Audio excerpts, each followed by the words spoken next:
Championship Sunday here on the Stay Plugged In Network for Carry2College Winter 2023. Again, I'm your host, Bearlight, joined by Olin here in the booth, and we're excited to talk through the last brackets of Rocket League and Overwatch 2. Olin, welcome to the show.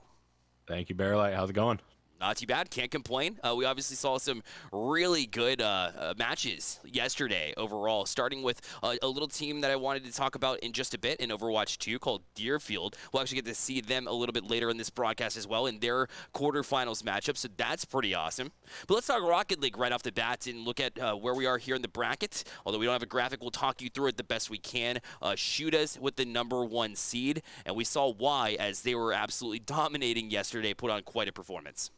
Yeah, Tide and Resonal, household names here in the Stay Plugged In community, and they were definitely keeping their namesake as a top team in the spin community. And speaking of, Stay Plugged In regulars, Humphrey Gang, again back in it, just going by Humphrey this time, because we've seen them with Wavy and Daunt in the past as well and winning a C2C. They're now part of the Charlotte Phoenix, which is a pretty darn cool story, by the way. But now it's Peep. Peep the Skill is around with this squad. That squad has been around the Stay Plugged In network, so I think it's pretty safe to say you get your reps in here at Stay Plugged In, and obviously you're doing something right. You're getting to the quarterfinals with ease. Definitely, and it's going to be a fireworks show in the semifinals if they both make it. That's right. And then Humphrey's actually going up against a team that we saw yesterday as well from the CMS League here, the Charlotte Mecklenburg Schools, as it actually is. I know we talked prior to the broadcast about maybe having the wrong one. Yeah, I'm going to call you out a little bit. But the Bean Boys working into the next round. So they're in the quarterfinals to face off with Humphrey. Listen, they're underdogs this time around, but they were last time against Nears, and they pulled it off. Yeah, incredible game yesterday, getting the 3-1 upset over the 5-seed Nears. Pretty dominant showing, too, so we'll see if they can carry it through on day 2.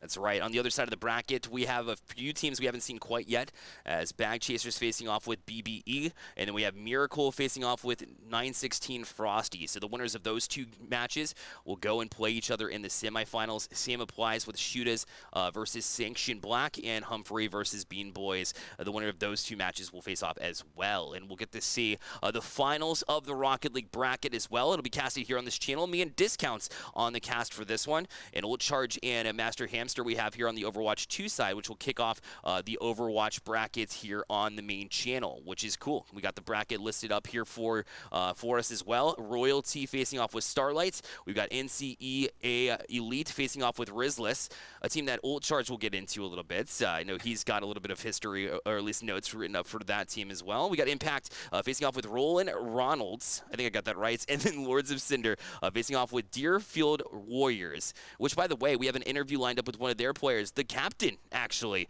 Mesmer will be joining us here for an interview, or joins Sheridan for an interview, and we'll get to see that later on in the broadcast, too. Yeah, if Mesmer's playing anything like he was yesterday, it's going to be a dominant showing out of Deerfield. That team just was not missing yesterday, and Mesmer was leading the charge as a captain on that. So excited to see the Overwatch 2 side of the bracket. Should be some fun today. For sure. We talk about Deerfield in their the first match, which we got to capture here on stream. I believe it was against might have been against Phantoms. I'll have to double check. I'll get you the exact details of that, but I know for a fact that one, it came down to the wire, and Deerfield was able to sneak it out. And I know it was a 2-0 victory, but both maps were a 2-1 situation, right? Or at least the first one was a 2-1 situation, and the last one came down to the wire. So it was a very good performance from a team that played against. It was actually Royalty, and Royalty here in the bracket yet again. That's a team of free agents, by the way. So they have never played together, or maybe only a couple have played together, but it's not a full roster, and they looked like it too. I mean, there was so much talent here from a recruiting standpoint. It definitely, Royalty coming out. They showed off against Deerfield yesterday. Like we said, it was a close game, and so they're opening up with Starlight, the #1 seed. Getting a little confused reading the bracket here. So Royalty opening up with Starlight, the #1 seed. It's going to be a tough matchup, but if they play anything like they did yesterday, I think they'll have a chance to pull through. And like we had mentioned yesterday, Deerfield, again, that all-senior team. So that the amount of talent on this team, not just their captain Mesmer, but the rest of the team, obviously you have to know what role that you excel in, and be able to hop into that role and really lead your, have your leader lead by example, but also being able to step up in those shoes and say, I can be one of those players that you need as a captain. And I think every single one of their roster was able to pull that off, which is quite frankly, relatively rare. And that's one of the reasons why it's so difficult to grind to the top of Overwatch 2 or basically any title. Definitely, and with Overwatch 2 shifting to just one tank instead of the two, seeing the captain role kind of shift over to that tank position and being able to organize the play a little better, and you're seeing more lurk plays out of the supports, or even just the stray lurk out of a what's the other role I'm missing? Tank support and Tank. Oh my goodness, tank support and DPS, baby. there DPS. it is, DPS. Wow. Nailed it. Yeah. No, should be some exciting gameplay today, and we're really looking forward to seeing it. For sure. And a big shout out and thank you goes out to the colleges that joined Sheridan for an interview yesterday as well. Dylan Gentlecore of University of Wisconsin River Falls. We had Dan Marino as well from Ball State University and PJ Farrell of Cleveland State University. And they had just all great things to say, great advice going out to high schoolers who are looking to, really find their way and find the right home collegiately, but also for other colleges who are looking to make it in the scene too. Yeah, no, we heard Dylan Gentlecore and him just kind of explain his recruiting process, and that he's looking for leaders that are going to fit in any role possible. They're not looking for star players. They're just looking for people who are going to make their program better as a whole. And I think that's just kind of what the root of all of this is. You're trying to find your spot. You're trying to find your fill. As well as just looking for what's going to be better for you in the academic sense of mind going into college, and as just kind of benefiting on all sides of the ball. That's right. And the college fair going on yesterday as well was pretty special. We had time set up yesterday at 1:30 Eastern time, just prior to the broadcast, where players can walk in, I say walk in, but virtually into a Discord channel and talk to directors and coaches one-on-one. 40 colleges, like I mentioned, in that Discord server. And so that was cool. Also a break in between action to also go and chat with some of the colleges so they get a senior gameplay, and then you go back and you get to talk to them there too at 4 p.m. Eastern yesterday. And we saw a multitude of colleges with just multiple students within it. It was basically the virtual equivalent of people surrounding the booths themselves. Yeah, it was awesome to see. Just I think we saw like 9 or 10 students in one call at a time, or one channel rather. And that's just awesome to see, students getting out and interacting with the coaches, and I'm sure they're asking some high level questions and making sure that program's going to be a good fit for them, or just kind of evaluating the situation as a whole. So yeah, looking forward to seeing some more of that today. Maybe we'll get some more interviews on Sheridan's side of things, and we'll see what we can do. Speaking of which, a player interview coming up as well. Remember, we congratulated WASD Taylor for his commitment to Concord University. So again, congratulations out to him, and we'll get to talk to him a little bit later in the broadcast too. Sheridan had sat down with him previously. Also, we'll talk to Deerfield's captain, Mesmer. We mentioned that too. So we'll see what he had to say as far as the event as a whole, C2C, his experience here, but also just kind of getting into the depths of what he's looking for, or how he approaches the college conversation as well. I think that'll be a unique perspective. It's not often we get to talk to players about the process that they're going through too. Yeah, it's a whole evaluation process. You got to make sure, like I was saying earlier, it's a right fit on the academic side, but as well as, you're gonna step into that program. I think it was gosh, I'm blanking on the university. I think it was Ball State, where they have the JV role, where you step in, get your feet wet, and just kind of understand the program a little more, and get the full schedule built out. Of what it takes to be a collegiate esports athlete, and as well as balancing the school side, that's the priority, right? Just kind of understanding what you're getting into, and figuring things out. It's really cool to dive in and hear their story. That's absolutely right. Yesterday, we also had a multitude of channels, 30 plus channels live at any one time, where you can check out every single match that's being played here in Carry2College. I mean, I think it goes without saying that's a unique experience. It's not very often you see more than one stream or two streams, quite frankly, for a lot of programs. But here at Stay Plugged In, we truly believe that every single player has an opportunity to go to college. We already know that. We also think that they can do so via esports, whether it be casting or playing. And so we want to give love and some stream time to every single player that comes through this channel. We want to show love to you, because there's always that opportunity. You never know. It doesn't matter if you're a silver. We want you in here and to show off your skills, and maybe even learn and get better and improve on yourself. That's the goal, after all. Definitely, yeah. Just seeing yourself on video, I know it helps me at times when I was playing collegiately. Just seeing the little mistakes you make, and even hearing the casters talk about something you did great. You know, you're gonna keep doing that.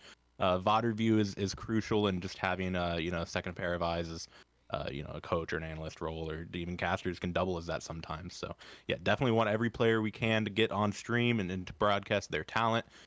Yeah, That's right. And so, like we mentioned, the finals of Rocket League will be going on this main stream at 4 p.m. Eastern Time, which is the same time as Overwatch 2. Don't worry, for those of you that do enjoy and play Overwatch 2 and you want to watch that finals, you absolutely can. It'll be on Stay Plugged In D, so make sure to go hop over to twitch.tv/StayPluggedInD and give that channel a follow, so that way when it comes around and it's finals time, you're not freaking out.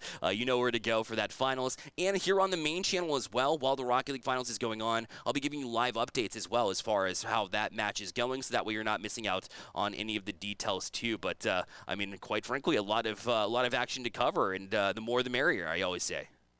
definitely. Yeah, no, we're gonna have some action-packed streams here today. Not sure if the stream schedule is the same A through GG, but we're gonna have multiple streams regardless. So definitely be poking in here and there, and yeah, excited to get going, man. It should be a fun day. It should be. It's stapling in A until J, I believe it There is. we go. So There we all go. the way through there, that will cover all the action that we have here for you. Total of 8 matches being played, 4 for Overwatch 2 and 4 for Rocket League now. But we have one matchup lines up here for you on the Overwatch 2 side for the quarterfinals. So we're excited to bring you over so we can watch Lords of Cinder facing off with Deerfield Warriors. Let's go ahead and get out to the casters. Casters, how are you today?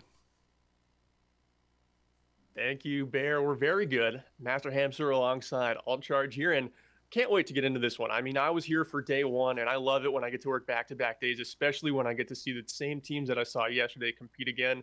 We've got Deerfield up first. Master Hamster, they were dominant yesterday. What are you looking forward to as we get into Championship Sunday?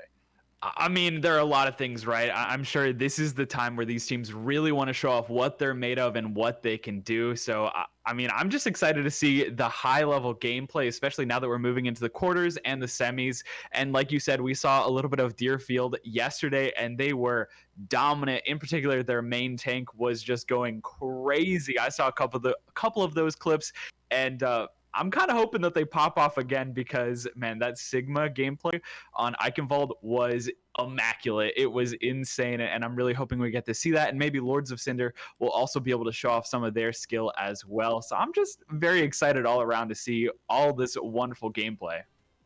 Yeah, yesterday Mesmer on Deerfield was just a final boss, a force to be reckoned with, and he was taking on all challengers on Royalty and on Phantoms in their game too, and just couldn't be stopped. But I think today they could run into some very good challenges. They 2-0'd Royalty yesterday. It was a very close game despite being a 2-0. Royalty's now the 8 seed. There's some teams in this final day of the tournament that are insane. Bearlight mentioned Rizless. They've got some open division, darn near contenders, pro quality team, as well as Starlight and Rolling Ronalds. These are teams that are top of the line, open division, free agents that want to play collegiate. And we know what Deerfield is going to bring to the table. And you can see right now they're lined up on the Winston and the Genji as we head in to Ilios Ruins for point number 1. Will Lords of Cinder, the number 5 seed, be up to the task to fight this incredible team that was so dominant on stream yesterday?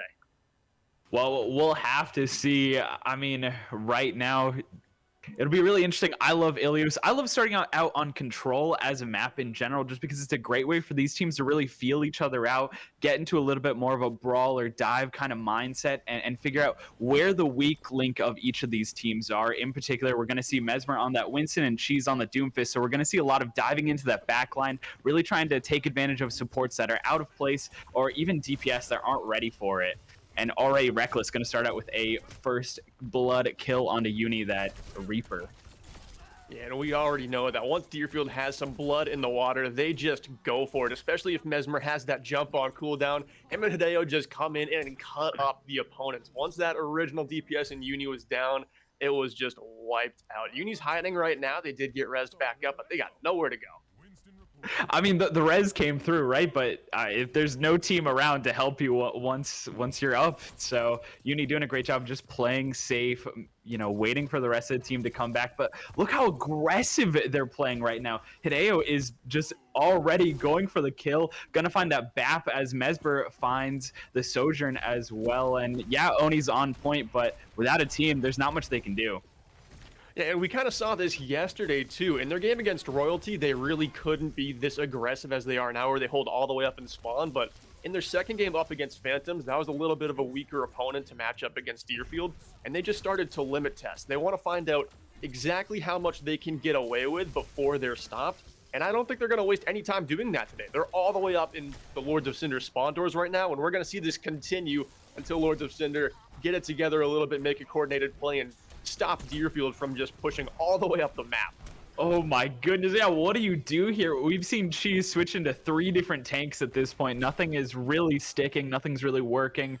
We see Lords of Cinder switching up their composition, switching up some of their characters, really trying to deal with this, but Mesmer on this Winston is so oppressive. And they just, like you said, they can't even get out of spawn doors without being run down. And now look at this high ground that they have here. It's so difficult for Lords of Cinder to just push forward and push through, and they're just getting again, just pressured from the back, pressured by this Winston, by the Blade. 3 members picked up with the Blade. Cheese will find one, but it's not enough. No, almost a 5K there for Hideo, who popped off yesterday. The Dragon Blades were great, and he gets the pocket the entire time he pops that Dragon Blade. So it's good support play to keep him up as well during those ultimates that are pretty boom or bust. We're at 96%. I don't think there's any way Lords of Cinder touch the objective to close out this round, but hopefully on map number 2, it goes a little bit more in their favor. Ruins is very dive heavy, so I'm not surprised to see Deerfield just engulf Lords of Cinder with just a crazy onslaught to open this game. I completely agree. I think the dive went fully in the way of Deerfield. They played it so well. They got so aggressive. They knew when to go in and when to hold back. And of course, you had a great support line, making sure that whenever that tank or Hideo got low, the DPS line got low, they were there, healed up, and also just playing around corners, making sure to keep their presence hidden so that Lords of Cinder couldn't find an easy pick on any of that support line. But wow, what an incredible start. And it's kind of looking like what we saw out of Deerfield yesterday, especially against that Phantoms, where they just are looking unstoppable right now. Yeah, I mean, round 1, it could be an easier game for Deerfield, but round number 2, coming up in the bracket, they're either going to be facing Impact or that Rolling Ronalds team that I was mentioning has a handful of players that have semi-pro or pro experience. So if Deerfield has an easy game, they've definitely got to buckle down and realize that their next opponent is going to be incredibly challenging for them. So they can't take this one, not seriously. They've got to play their A game and get dialed in, because they're trying to go the distance in this tournament. Deerfield's one of our better teams. They came for the prize pool. So if this game's a little easy, they can't imagine the rest of this tournament is going to be easy, because it gets so much tougher after the quarterfinals. Yeah, I think there is something to be said about resting on your laurels and maybe getting a little bit too overconfident because some of the games are easier. And yes, Deerfield Warriors are looking amazing. They're looking immaculate right now. But like you said, there are a lot of really other amazing and high-level teams out there that they can't just get complacent with their play style right now. They can't just, oh, hey, we're doing awesome so far in the tournament. No one can stop us. Because that hubris might be their downfall. But at least for right now, they are fully in control of this matchup against the Lords of Cinder. She's just trying to work their way in. Uni sneaking around the back of the objective now. Ronin and Itis get picked off by the damage dealers on the side of Deerfield. And now there's no healing left to support the rest of the Lords of Cinder. 35% has already been taken by Deerfield, and it continues to tick upwards. And look how they play the fundamentals here, Master Hamster. They set up on the high grounds every single time. It makes engaging with this dive comp so easy. And I think that's because either Hideo or Mesmer, one of them is just leading this team vocally, telling them after every single fight, we've got to set up, we've got to find a target, and we've got to pounce the second we realize they're vulnerable. Yeah, I was just about to mention their target selection is so good. They all focus on one person and then move to the next and then the next. You just see these teams very quickly get taken apart because they just keep losing members one after another. But Mesmer's actually going to fall off the map and might be danger for Deerfield. but not just yet as a blade comes through, and then there's the rest of the team. Lords of Cinders falls down shortly after. I thought maybe without their tank, without Mesmer, that Deerfield may be in a little bit of a sticky situation, but regardless, Hideo is there, the support line was there, Reckless was there. They just kept going. Yeah, it seems like if Hideo has a Dragon Blade, you can count on him to get it done. That was the second big blade we've seen of the game, and now we're in the final 10 seconds. If Lords of Cinder don't get the objective back in their favor, they're already down 2 members, make it 3 as Ronin falls to Mesmer, who's back in the fray, Primal raging right now. Uni and Cheese are going to try and contest here, but it's going to be short-lived. It's just a 5 versus 2 in the favor of Deerfield, and it is just a matter of time before we head to Hybrid for map 2. Wow, that was very, very fast. One of the quickest Ilios matches that I think I've seen. Just a breakdown of Deerfield just playing so well. Hideo, of course, going to get this play of the game. It's either the blade from match 1 or the blade from match 2. Really take your pick, and it's a blade from match 1. Oh, that was so clean from Hideo, too. The one slice onto 3 members of Lords of Cinder. He just had him sheepdogged right where we wanted him. That was a lot of fun to watch. But that was actually the first time that we've seen Deerfield play where Mesmer didn't get the play of the game. Hideo finally stole one away.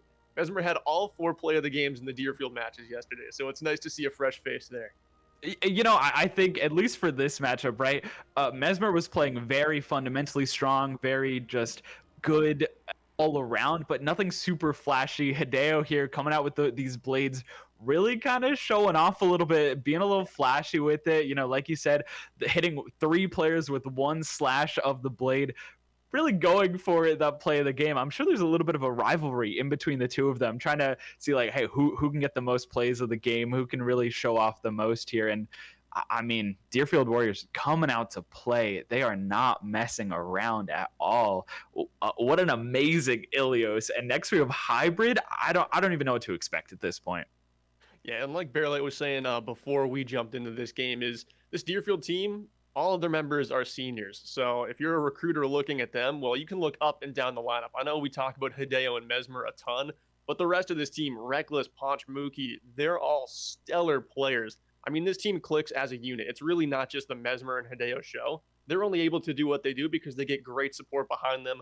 Reckless on the hit scan, the long-range DPS is able to hold down the fort in the backline, peeling for those supports so that Mesmer and Hideo can just be so enabled. So this team is a unit. They click on all cylinders, and I bet if they were in your program, they'd be able to develop some chemistry pretty quick. These players seem like they fit into a group very well. I completely agree. I couldn't have said it better myself. Yeah, we talk a lot about these really star-studded players who are on the front lines going crazy, getting all the kills, but they wouldn't be able to do this if they didn't have an amazing backline to support them. I feel like in Overwatch 2, just in general, we don't talk about the supports enough. A very difficult role. There's a lot of pressure on you to be doing a lot of healing while also doing a little bit of damage and also just being really wiggly all around. And so the longer that you're able to stay alive as a support player, just the more you're able to do. Obviously, you can say it about any roles, but I think in support in general, it's just very specific that you need to stay alive for a long period of time so you can keep healing your team. And I think we've seen that of Mookie and Ponch just being very wiggly, able to stay alive, able to use their corners, their positioning, and able to just keep healing up their team, stay alive, make sure that their frontliners are enabled to go ham, to go crazy. Wiggly is actually a pretty good word to describe Ponch's play too, because yesterday Ponch was on Lucio and was just in the backline, speed boosting off walls, going for kills, trying to get active in the damage dealing role of support, not just spot. Ponch really likes to go for it, and then Mookie really just kind of does most of the enabling for Mesmer, Hideo, and Reckless. It seems like those two have very distinct roles. Everyone on this team has a niche that they fit into for this 5-player squad, and they all fill out those roles very well. Yeah, I really like how the squad just kind of clicks together in general, right? You have one DPS that is super aggro, one DPS that sits back, one support player that's super aggro, and one support player that sits back. They kind of complement each other with their play style, and really able to kind of fit together like Lego pieces, fill in where the shortcomings are, and really accentuate what they're really good at as well. Yeah, and I hope when we get over to Hybrid, we do see Lords of Cinder start to have some playmakers coming to the fray. This one might be just like a ranked skill kind of mismatch of a game to start in the quarterfinals. That is kind of how quarterfinals go sometimes because you have higher seeds versus lower seeds. But as we get into this bracket, we're definitely going to see Deerfield with some very viable opponents, especially coming up in the semifinals. Especially, I mean, they're going to be facing either Impact or Rolling Ronalds, and those two teams are great. I've got some notes on the Rolling Ronalds, and they're a team. I think they're the favorite in that game, but they will give Deerfield a run for their money if they get a clean win over Lords of Cinder 2-0 here. But it looks like for Hybrid, we're headed back to Eichenwald. We saw Deerfield play this yesterday. You said that Mesmer was on the Sigma, kind of owning. I don't think he died one time that game. So if Lords of Cinder can take him down just once, they'll have a better run at this map than Phantoms. Yeah, I mean, if you watched the stream yesterday, if you saw what they did on Eichenwald yesterday, you would be a little bit worried, I think. I mean, Deerfield just looks so comfortable on this map. I mean, they captured the point in less than 30 seconds against the Phantoms when they were on attack, and then on defense, they didn't even let Phantoms get on the point. They didn't even let them get a tick. So, a scary team to be on Eichenwald, but I mean, I think we've seen a lot of great things out of Lords of Cinder as well. Obviously, they're still in that kind of phase of trying to figure out how to break through Deerfield. We saw them switching around a lot. There's a lot of versatility in their playstyle, and I'm hoping in maybe a little bit more of a hybrid map, they'll be able to really show off their main roster and really show off what they can do and maybe break through this Deerfield Warriors. It's really hard to find a target that you want to actually isolate on Deerfield because they're so mobile with the Winston and the Genji and the Lucio. They're all over the place and they're hard to catch up to. But I feel like on Eichenwald, if they're going to play the Sigma, something a little more stationary, you have a much better chance at actually kind of isolating a target and just going for a clean kill onto them. Mesmer does look to be right on the Winston, reckless on the Genji, at least in the spawn in the locker room, as I like to call it before the game. Lords of Cinder, they're setting up a more brawly comp. So what I want them to do is honestly just try and run straight into some target that doesn't have a movement ability. That might be the Sojourn. That could be Ponch if he finds himself out of position. It could be Mesmer the second after he lands from a jump. But there are these moments of weakness for these heroes that have movement right after they use that cooldown where the Lords of Cinder comp can actually shine and try and confirm a kill. Yeah, I completely agree. I was kind of laughing a little bit when you said, they need to take down a target that doesn't have a movement ability, and then looking over at Deerfield Warriors and like, oh, they all have movement ability. They're all very mobile. I do like what we're seeing out of Lords of Cinder here. They're taking this high ground. They're using this Reinhardt to the advantage, and Winston already jumping in, trying to take this Sojourn down, and like that, Idas gets taken down, the Sojourn gets taken down, and the Ana gets taken down, and that's the team right there. Lords of Cinder only basically have this Reaper left who is just going to do their best, but won't be enough. It's a 1v4 at this point, and with that, they practically have the point already. Yeah, and the thing that Deerfield does so well is, one, obviously they focus the same target, but it's the target order that they're focusing. First, it's the Mercy, then it's the Ana, then it's the Sojourn, and last, it's the Tank or the Reaper. Those targets that are the hardest to kill or have the easiest time defending themselves against a dive, that's who they target last, right away. It's the Sojourn, it's the Mercy, it's the Ana. They all fall in quick fashion because this Deerfield comp knows that they can get away with an easy dive on them if they're not peeled for it.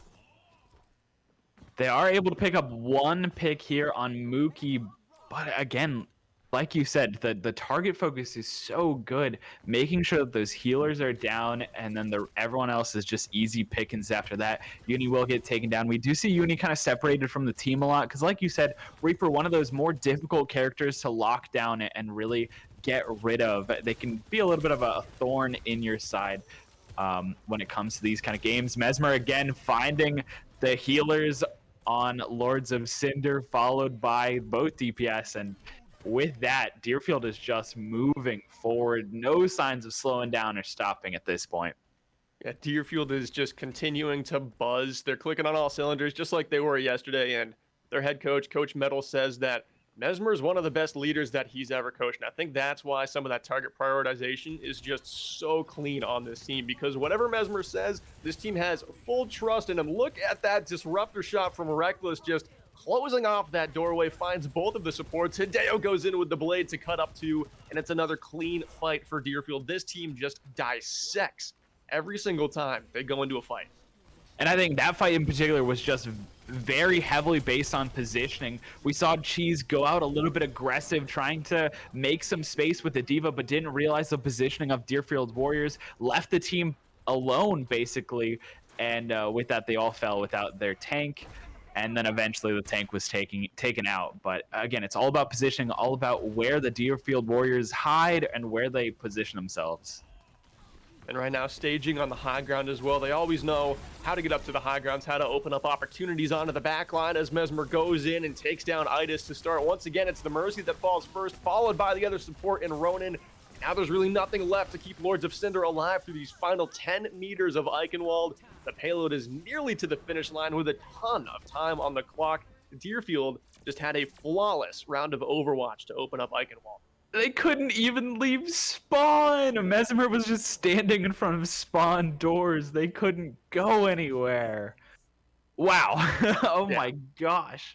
Like you said, kept them from leaving spawn. There's two things that'll stop you from playing Overwatch. It's a bad internet service provider, and it's Mesmer in your spawn with Primal Rage. Oh my goodness. Yeah, Mesmer just being a barricade at that point. No one could even get out to stop the payload because Mesmer was just in the way.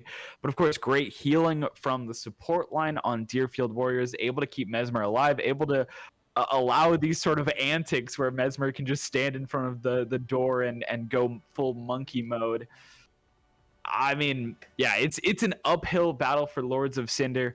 We'll have to see what they can do here. Maybe they can get some good picks. We do see Uni hovering over that Widowmaker. Perhaps there's going to be an attempt to try to pick out someone like Ponch early on and open up the ability for Lord Cinder to just kind of get onto the point, make some space, and start doing their thing. But I mean, this is basically the comp that we saw out of Deerfield Warriors yesterday, and it's rough. It's looking like an uphill battle. It's looking like a mountain to climb for the Lords of Cinder.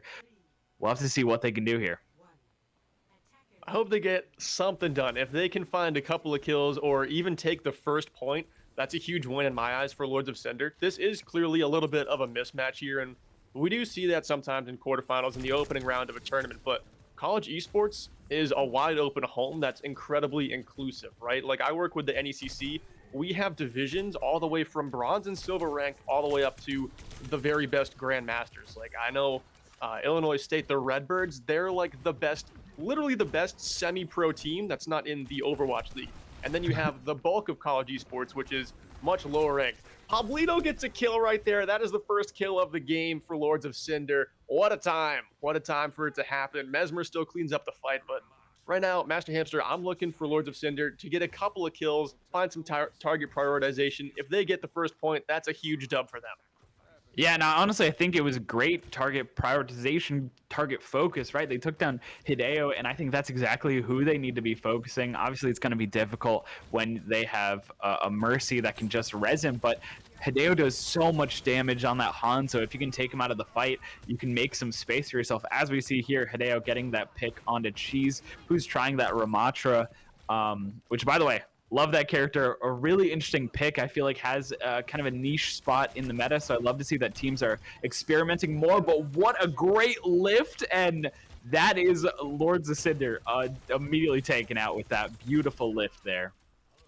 Yeah, and we saw Mesmer run the Sigma on defense just because he can throw up that shield and frontline right at the spawn, just like he was doing yesterday against Phantoms. This team played exactly the same against Phantoms, and they know they're able to do it again today.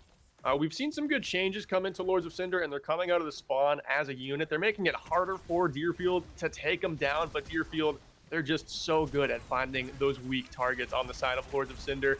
Mesmer rolling in, just ignoring Cheese on the front line, going for all of these kills. Hideo sends in the Dragon Strike, and it takes down Ronin, and then it's going to be the Railgun to dice up Pablito. And once again, it is going to be Lords of Cinder sent packing, but Cheese finds another kill for the side of Lords of Cinder. They're finding some picks. It's just not enough, and I do like that they're grouping up, but when they group up, they're very single target healers. Just have a trouble to heal them up. When we look here, it's a lot of members on side of Lords of Cinder just taking a lot of damage, and the Mercy can't heal it up fast enough. The BAP can only heal up so much. Although it's a lot, it's just they're eating so much damage that they can't heal it all up. But a kill? Another kill, nice ult there from Cheese, used it at a proper time, but Deerfield kind of disengaged, and then they hit the gas once again. Once that ultimate was over, it looked like Mookie was on a flank there with a sleep dart and an anti-nade to take down Cheese. And now we're into the final minute. Deerfield still pretty much holding the spawn right now, Master Hamster, and it might stay this way. But Lords of Cinder, this is a better defense than they had. They found no eliminations on defense. I believe they found 4, but unfortunately, they're still just all right next to spawn.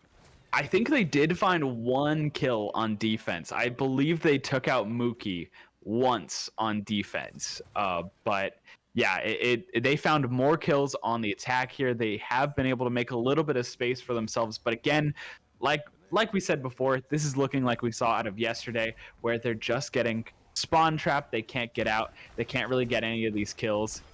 Oh, a couple of shots, and we are going to see Pablito take down Hideo, and this is an opportunity maybe, as Ponch does get that res, and I spoke too soon. Mesmer's going to finish him off.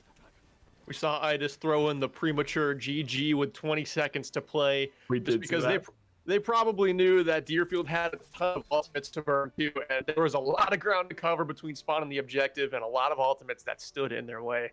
But that has got to do it. Deerfield is going to move on to the semifinals, where they'll face either Impact or Rolling Ronalds.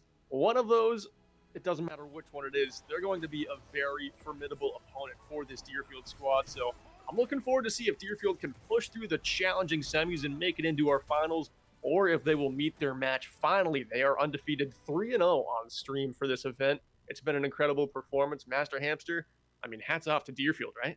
Oh my gosh, yeah, hats off to them. They have been playing lights out, incredible gameplay. Lords of Cinders, they did their best. They really gave it the old college try, if you will. But I mean, like you said, a little bit of a mismatch.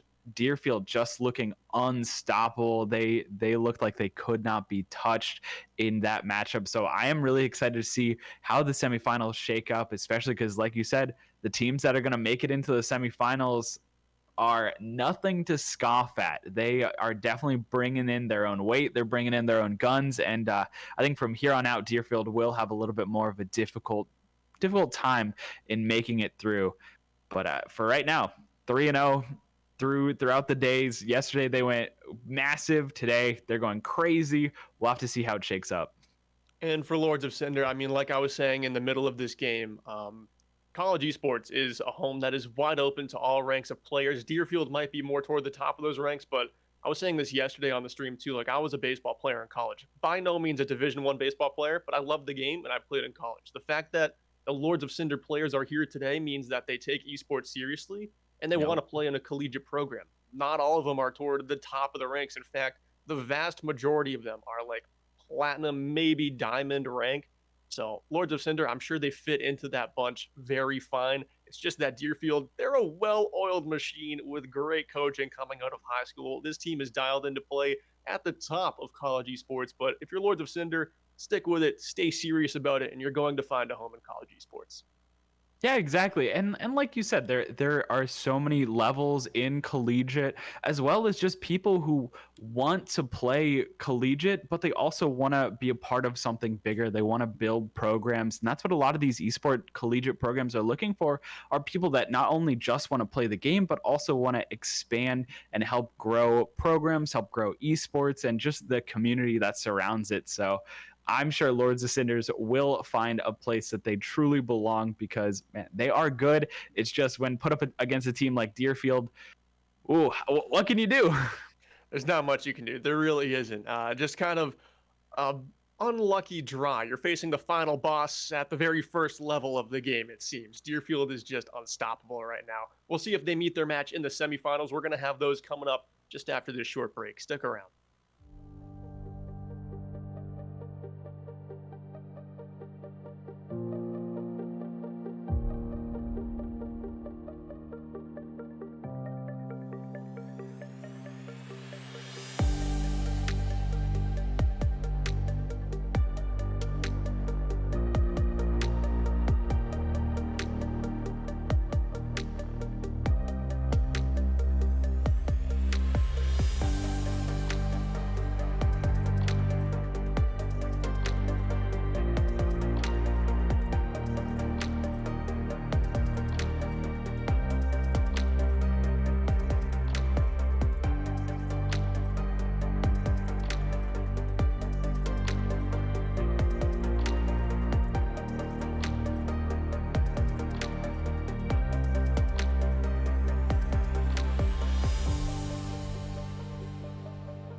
welcome back to Carry2College Winter 2023.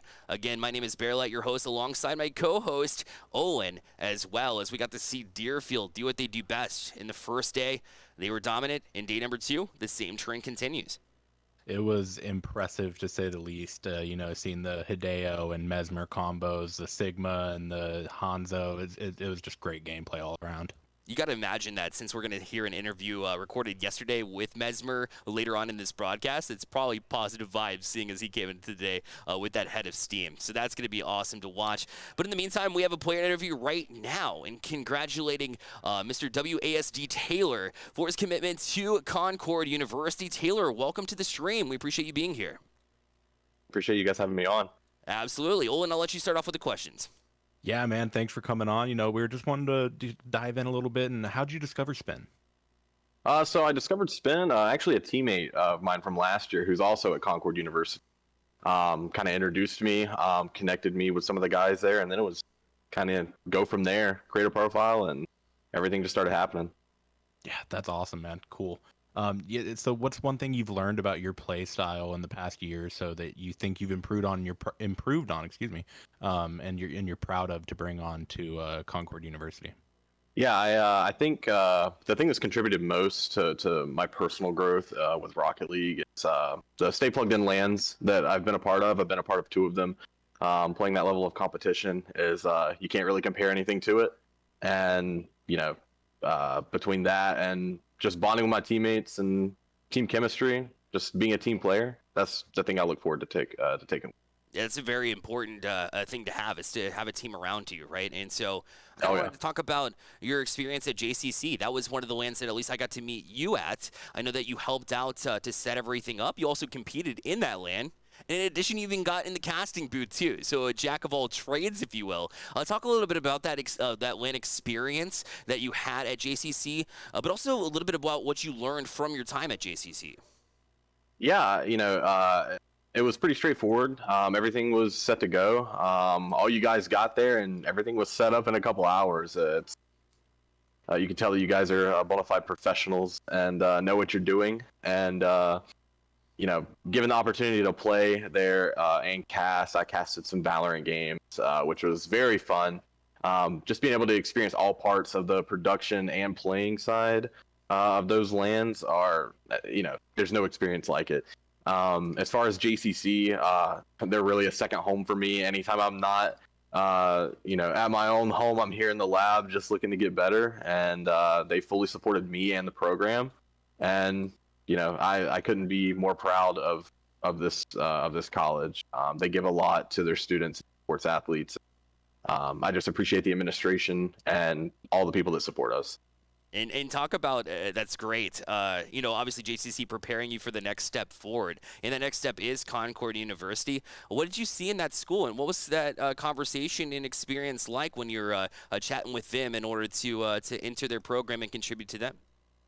Yeah, so like I said, my teammate for the semesters my freshman year ended up going to Concord, and we had great chemistry. We were just, he's my best friend. He's nice. He's a brother, if anything. So I just wanted to be there with him and continue the success. We were one of the most successful programs in junior college while we were here, and I want to carry that on to Concord. And the esports director there, Austin, he pitches a good game, and any way that I can get my education paid for and enjoy playing the game that I've played for, my gosh, it's been many years now, 7 years, 8 years, something like that. But I'm old, so I'll be 25 tomorrow. So I'm I'm the senior citizen on the block. But yeah, going there to build a program and finish out my education, that's the biggest thing to me. And just continue to get better, get 1% better every day. That's the big thing. Yeah, number one, happy early birthday. What a weekend it's been for you then. Oh yeah, it's crazy. That's incredible. And number two, the new C2C, you're going to carry that to Concord. So I also noticed that too. I had to point that out too. So Olin, I'll toss that over to you for the next question here. That was a good play on words there. No, yeah, you hit on it earlier, Taylor. You're bringing that veteran gameplay style, and I'm sure you're excited to bring that over to Concord. But what's another trait you're bringing? Maybe it's on the academic side or the play style side as well that you're bringing that you think kind of sets you apart from a different game style. Yeah, I think that a lot of of course, like I said, I'm older, so I actually took a break before I went back to college, which just continues to point to the route that Stay Plugged In has played. And to anybody that plays collegiate esports or wants to, like, there's no correct path to get where you are, and those things you're going to carry with you. I've worked in big teams and things like that, and of course, like production stuff on back end. I'm not like a live broadcaster type deal, like a master with words like some people here. But setting up the program, especially at Concord, through production, graphic design, stuff like that. Other hobbies I've had for years that are going to contribute to just building the program and improving everyone around me. That's a big thing. If I can leave a lasting impact somewhere, like I'm doing here at GCC, and how what I look to do at Concord, that's a big thing for me. I just want to leave a legacy, if you could say. No, that's a great mindset to carry through, and I commend you for it, because not a lot of players have that mindset. No, man, we just thank you for coming on, and appreciate your professionalism, and wish you all the best in the future. Yeah, I appreciate it. I appreciate you guys.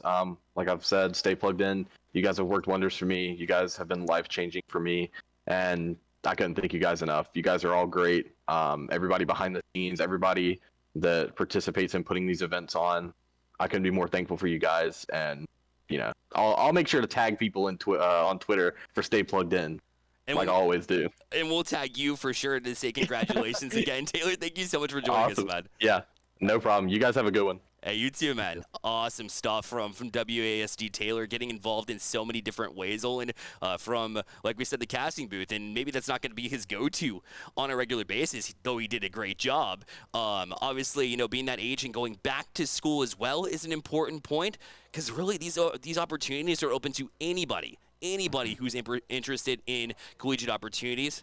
Obviously, it's a little bit more natural to go straight from high school into like maybe a 4-year program, but that doesn't mean that has to be the way. It wasn't for me. It wasn't necessarily for Taylor either, but it seems to be working out just fine for him, and he sounds stoked. Absolutely, yeah. The non-traditional pathway is there, and it's open. And I think you hit it on the nail on the head earlier with just being a jack of all trades. Like Taylor was saying, he had the production background, he had the casting background, as well as the game skill to compete in college. And a lot of programs are looking for those extra resources and anything they can use to bolster their program better. And that's what Taylor was saying. Anything that he can do to add value to the program and create a longer, long-lasting impression at whether it's Concord University, or I'm sure he's done great things at Johnston Community College as well. That's what his mind is focused on, and can't praise him enough for that. Exactly. That's what colleges are looking for, somebody who wants to figure out how they can contribute in a multitude of ways. Speaking of somebody else who's also doing it the correct way and looking to improve on their own abilities, Sheridan sat down with another member of Stay Plugged In, a.k.a. a recruit from Stay Plugged In, Spider Checks. And so let's listen in and see what he had to say about his journey. My name is Amarian Smith. My gamer tag, as of right now, is SpiderChecksYT. I currently play Rocket League. I'm looking into getting into Overwatch. My school I go to is Reach Cyber Charter, and that's pretty much it. Awesome. And so, how did that last match go for your team and like your matches overall today? Our last match was way better than we did in our first two, but still think that like we need to since we met like a day, maybe 2 days ago, we still need to like work on chemistry and such. Once we get that down, I could see us flying through. Yeah, absolutely. And so how has the Carry2College event been as a whole so far? As a whole, I've liked it. Like, this is like one of the coolest experiences I've ever had with like some type of like fair type. Well, like back in like middle school for like a high school fair, it wasn't like this, but for it to be a college fair that's like this is just like. Yeah, and have you been attending? Did you attend the 2 college fair sessions? How did that go? They told me that they would reach back out to me, and they were also like not introducing. Well, they were introducing themselves. What they've done at their school, players who they have had at their school, and like when they started up their esports camps, their graphic designing camps, and stuff like that. I just thought it was pretty cool. Yeah, and are you looking to pursue college esports? Yes. And what are you looking for in a program, or like an esports program, or in a school in general? Somewhere close, like maybe 2-3 hours away, and has an esports team and a graphic designing major and business. Yeah, absolutely. Is graphic design, I was going to ask, is graphic design your passion? You know, the meme. But is graphic design something you're super into? Something that I want to get into, since I am a content creator, and I just don't want to like go around paying people to do stuff for me. I'd like to do it on my own. Yeah, absolutely. Yeah. That's a super important trait to have, especially if you're a content creator. And so what would you say sets you apart as a recruit? Is it your GPA? Is it your play style? Anything like that? I'd say, because I think my GPA is like a 3.6 right now. It's pretty good. But I think it would be more on my work ethic. Yeah. Like even if I play against like the highest ranked person in the world, still push myself to try my best to score at least one goal on that person.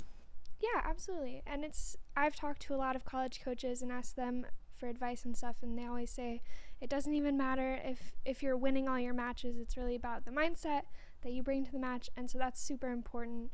You know, always trying your best and trying your hardest and getting that one goal on them. That's super important. And like, what are you looking forward to for the rest of the event? For the rest of the event, looking to get at least one win with these guys. Yeah. At least one. Yeah. And I'm also looking to get a response from any of the colleges that I've talked to today. Yeah, absolutely. Those are good goals. Good goals.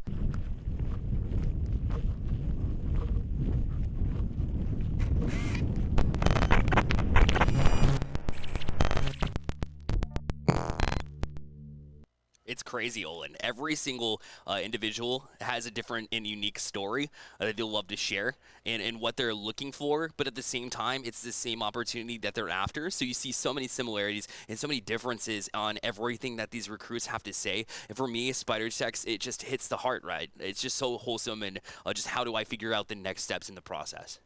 Absolutely. Yeah, we're very, passionate and grateful for Spider Checks on sharing his story and taking the time with us to kind of develop and bolster his recruiting process and competing in Carry2College. We can't say thank you enough, as well as just best wishes, man. Definitely. Again, C2C is the recruitment experience that you're looking for. Again, visit staypluggedin.gg to check us out and what we do on a regular basis. But we have Overwatch 2 semifinals coming up now. All of these teams have earned themselves $250 by making the semifinals alone, but they're looking to double that now by making the finals here in just a bit. The semifinals matchup that we'll be covering now is MCEA Elite, and they're facing off with Roland Ronalds here on this one. Old Charge and Master Hamster, take it away.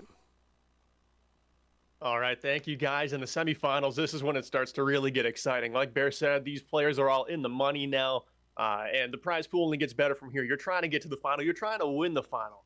And Master Hamster, these are teams that they don't just have elite high school experience. A lot of them have elite open division experience. We've got some players who were coached by professional coaches. Like I know a few of these players on MCEA Elite team, they were coached by John _on Twitter. If you're in the Overwatch Twitter, you know who that is. If you're not, he coached a contenders team for like 5 years at this point. Started out with XL2, New York Excelsior's semi-pro team, and he's done it ever since. So these players have pro coaching. They're very coachable. They want to take collegiate esports as seriously as they have the early part of their careers.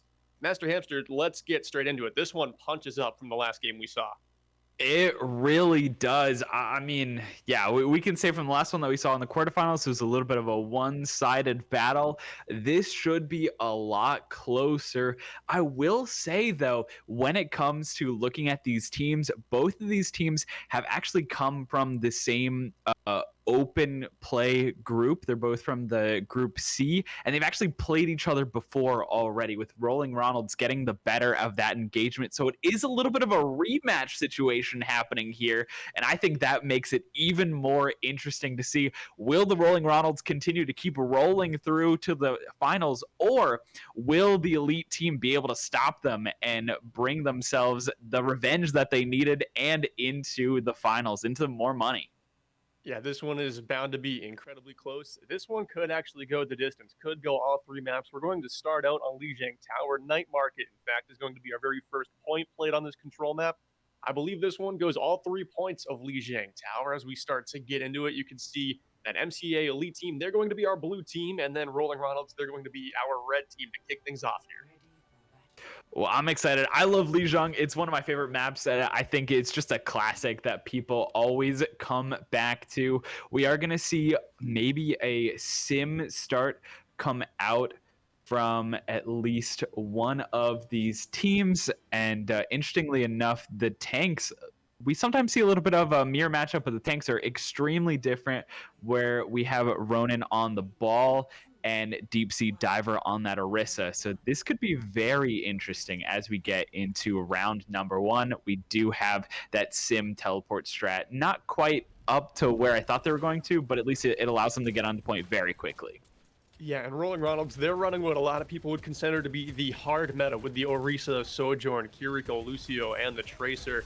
Fly manning the helm on that one. This is a composition that can hold down the fort so well with Orisa, taking so much damage. A lot of players think that she's unkillable, and then Deep and Fly can just go and activate these flanks and try and do the precision damage that Rolling Ronalds need to actually capitalize on these kills. Deep goes right in with that Sojourn slide, picks off the backline and YT and Scarfy, and just like that, it's going to be 8% and upticking for RR.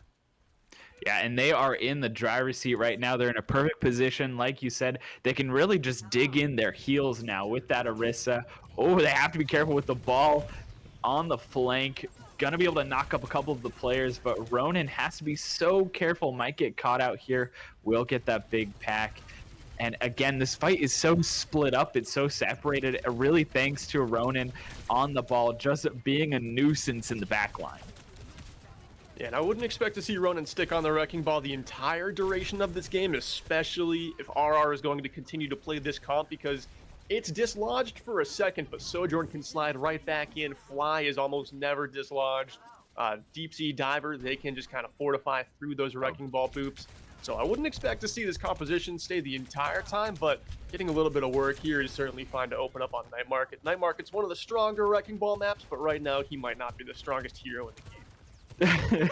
Yeah, I feel like Hammond has really been struggling to find exactly where he fits out in the composition for Overwatch 2. I think there are specific times that you can play him, but he just is still looking for his home. We did see Ronan play ball when they were playing against the last team that they were playing against on Eichenwald, so we do know that Ronan is very competent on this ball, but like you said, there are a lot of characters on the Rolling Rollins squad that just kind of don't get as disrupted as maybe another composition or a team would by that Wrecking Ball.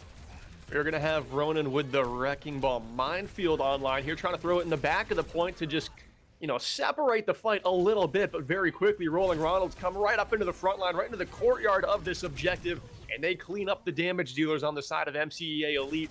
And just like that, this fight could be done and dusted. Ronan doing all in his power to keep this one alive as the overtime wick burns. Ronan falls, and MCEA Elite is going to be taking round number 1. Or I'm sorry, Rolling Ronalds is going to be taking round number 1.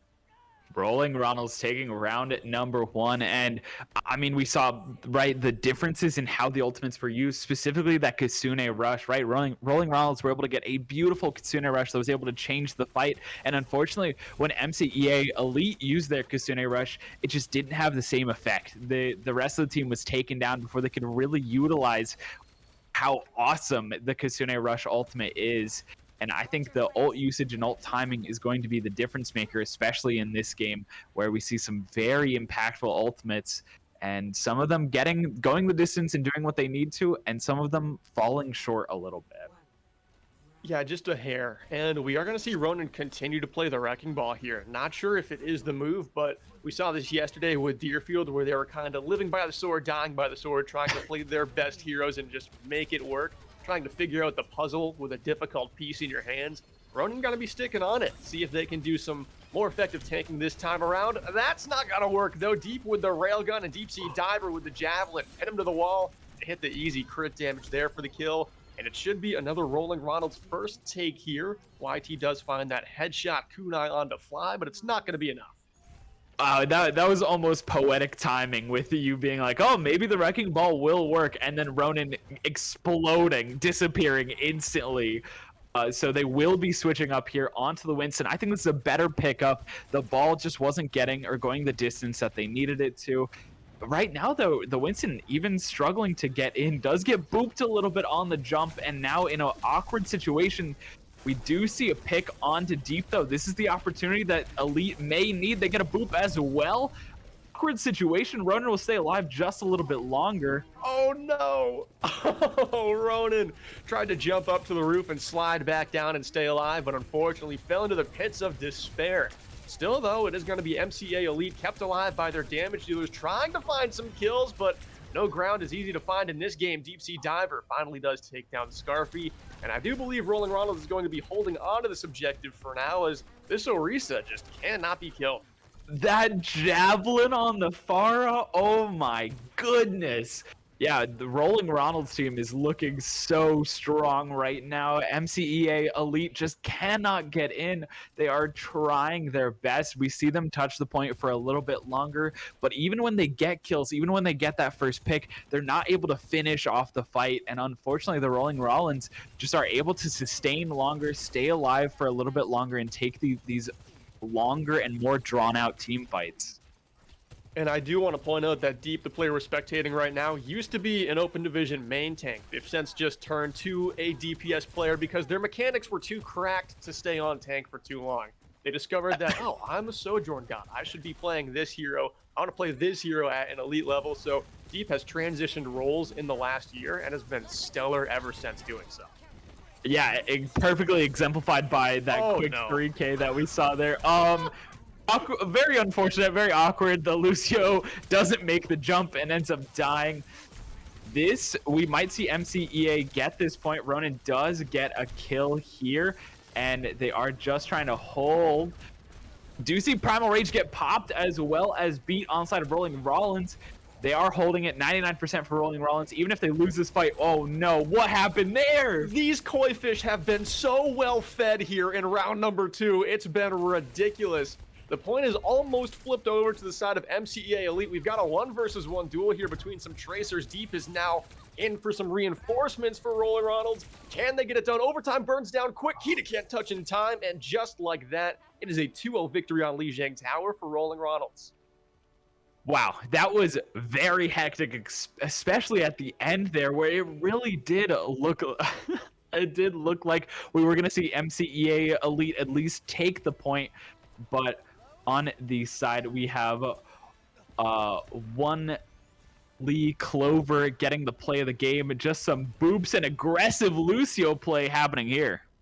Yeah, that's what you like to see if you're a coach or a recruiter or a support player that can get active on the damage dealing side of that role, not just being a heal bot. We talked about that in the Deerfield game as well. Supports that know how to be a true flex support and get aggressive, get involved on plays, and pick off kills that they're able to find, especially in a 1-versus-1 against a DPS hero. Not an easy thing to do from support. One Leaf Clover got it done there. Thoughts after map number 1, Master Hamster? What are we thinking? Oh, I think we assumed it was going to be a little bit closer than it has so far. Like we said before, these teams have played each other before, so they do have a little bit of experience on their play style and what they like to do.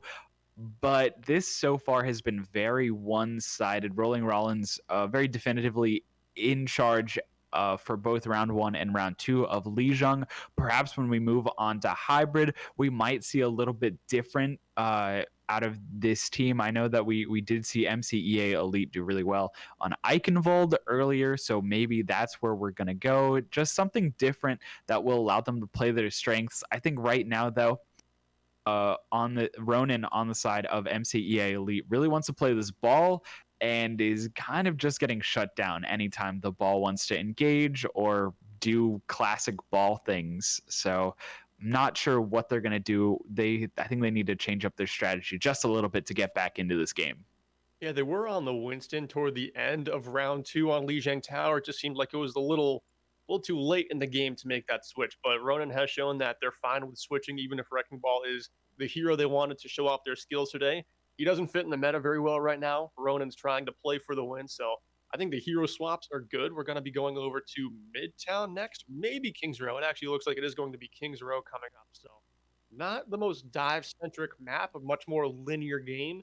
And I do know that Ronin on the side of Rolling Ronalds, or MCA Elite rather, loves to play Reinhardt, loves to lock it down on Reinhardt. So I'm wondering if that's what they're going to pull out here. Another hero that doesn't fit very well in the meta, but I was looking at Twitter and it seems like that may be his favorite hero of all time. So we'll have to see.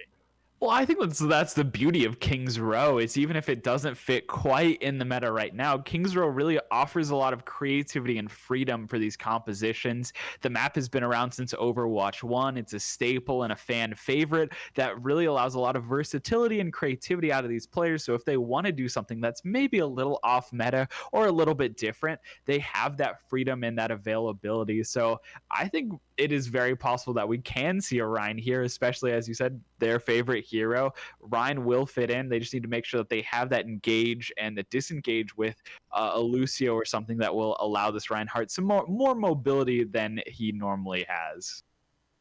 Yeah, and another thing about Kings Row, something we don't have to worry about as much as we did on Lijiang Tower, there's only a very small part of the map where you can actually fall off on third point.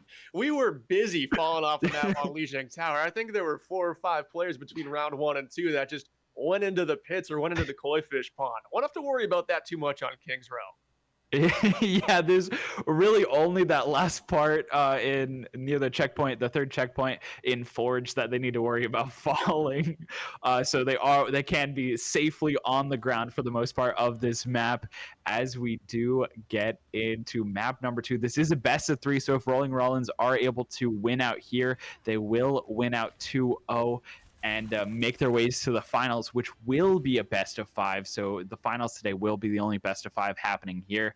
But best of 3, everything is on the line right now. MCEA Elite Team needs to put it down. They need to get a win here or they will get shut out. And I'm liking their composition to start their defense. Kita on the Bastion, Ronin on the Ramatra. This is a long-range poke composition, and with Lesiolate on the Lucio, they could kite around the objective pretty well to avoid damage from Rolling Ronalds, but they've still got to play it well. You can't really play this one on the low ground the entire time. It's going to be more difficult doing that than if you were playing on the high grounds behind you. On the side of Rolling Ronalds, they're sticking with that Orisa, that hard meta comp that everyone is so familiar with in high-level Overwatch. Not sure if they're going to be able to get it done, though, as Deep Sea Diver is trapped in by Ronin, who is already proving to be effective on the new tank Ramatra. I said this earlier. I love Ramatra. He's such an interesting character to me and has a lot of tools in the kit. No off from the that ranged attack that he has, but also just does a ton of damage really up close. So a really interesting tank that has very niche parts in the meta that I think can do really well. The ultimate is super annoying and does a lot of damage. So definitely something to look out for, especially as this tank is just building ult charge. Yeah, I like to call him like an anchor tank, similar to Orisa, can just kind of hold it down, but he also has a shield as well. Deep Sea Diver tries to go in for that kill on Ronin, but Kita there in Sentry 4 with a ton of burst damage to bring down the tank. Now Rolling Ronalds, it is an even fight 4 versus 4. They want to push in. It's going to take some heavy lifting here from Deep, finding 2 quick kills. Ronin still yet to be taken down. Scarfy gets a trade, but Deep pops the overclock and pops off with 3 kills out of the railgun. Oh my gosh, I think Deep got every single kill that fight. Finishing it off with that overclock, doing just an amazing job. And we did see the Kiriko just pocketing Deep, making sure Deep would stay alive. And now look at this, they're pushing up, trying to get past this choke point just to make sure that the payload has a little bit of space to move, but Deep Sea Diver's going to get pushed back and needs to retreat.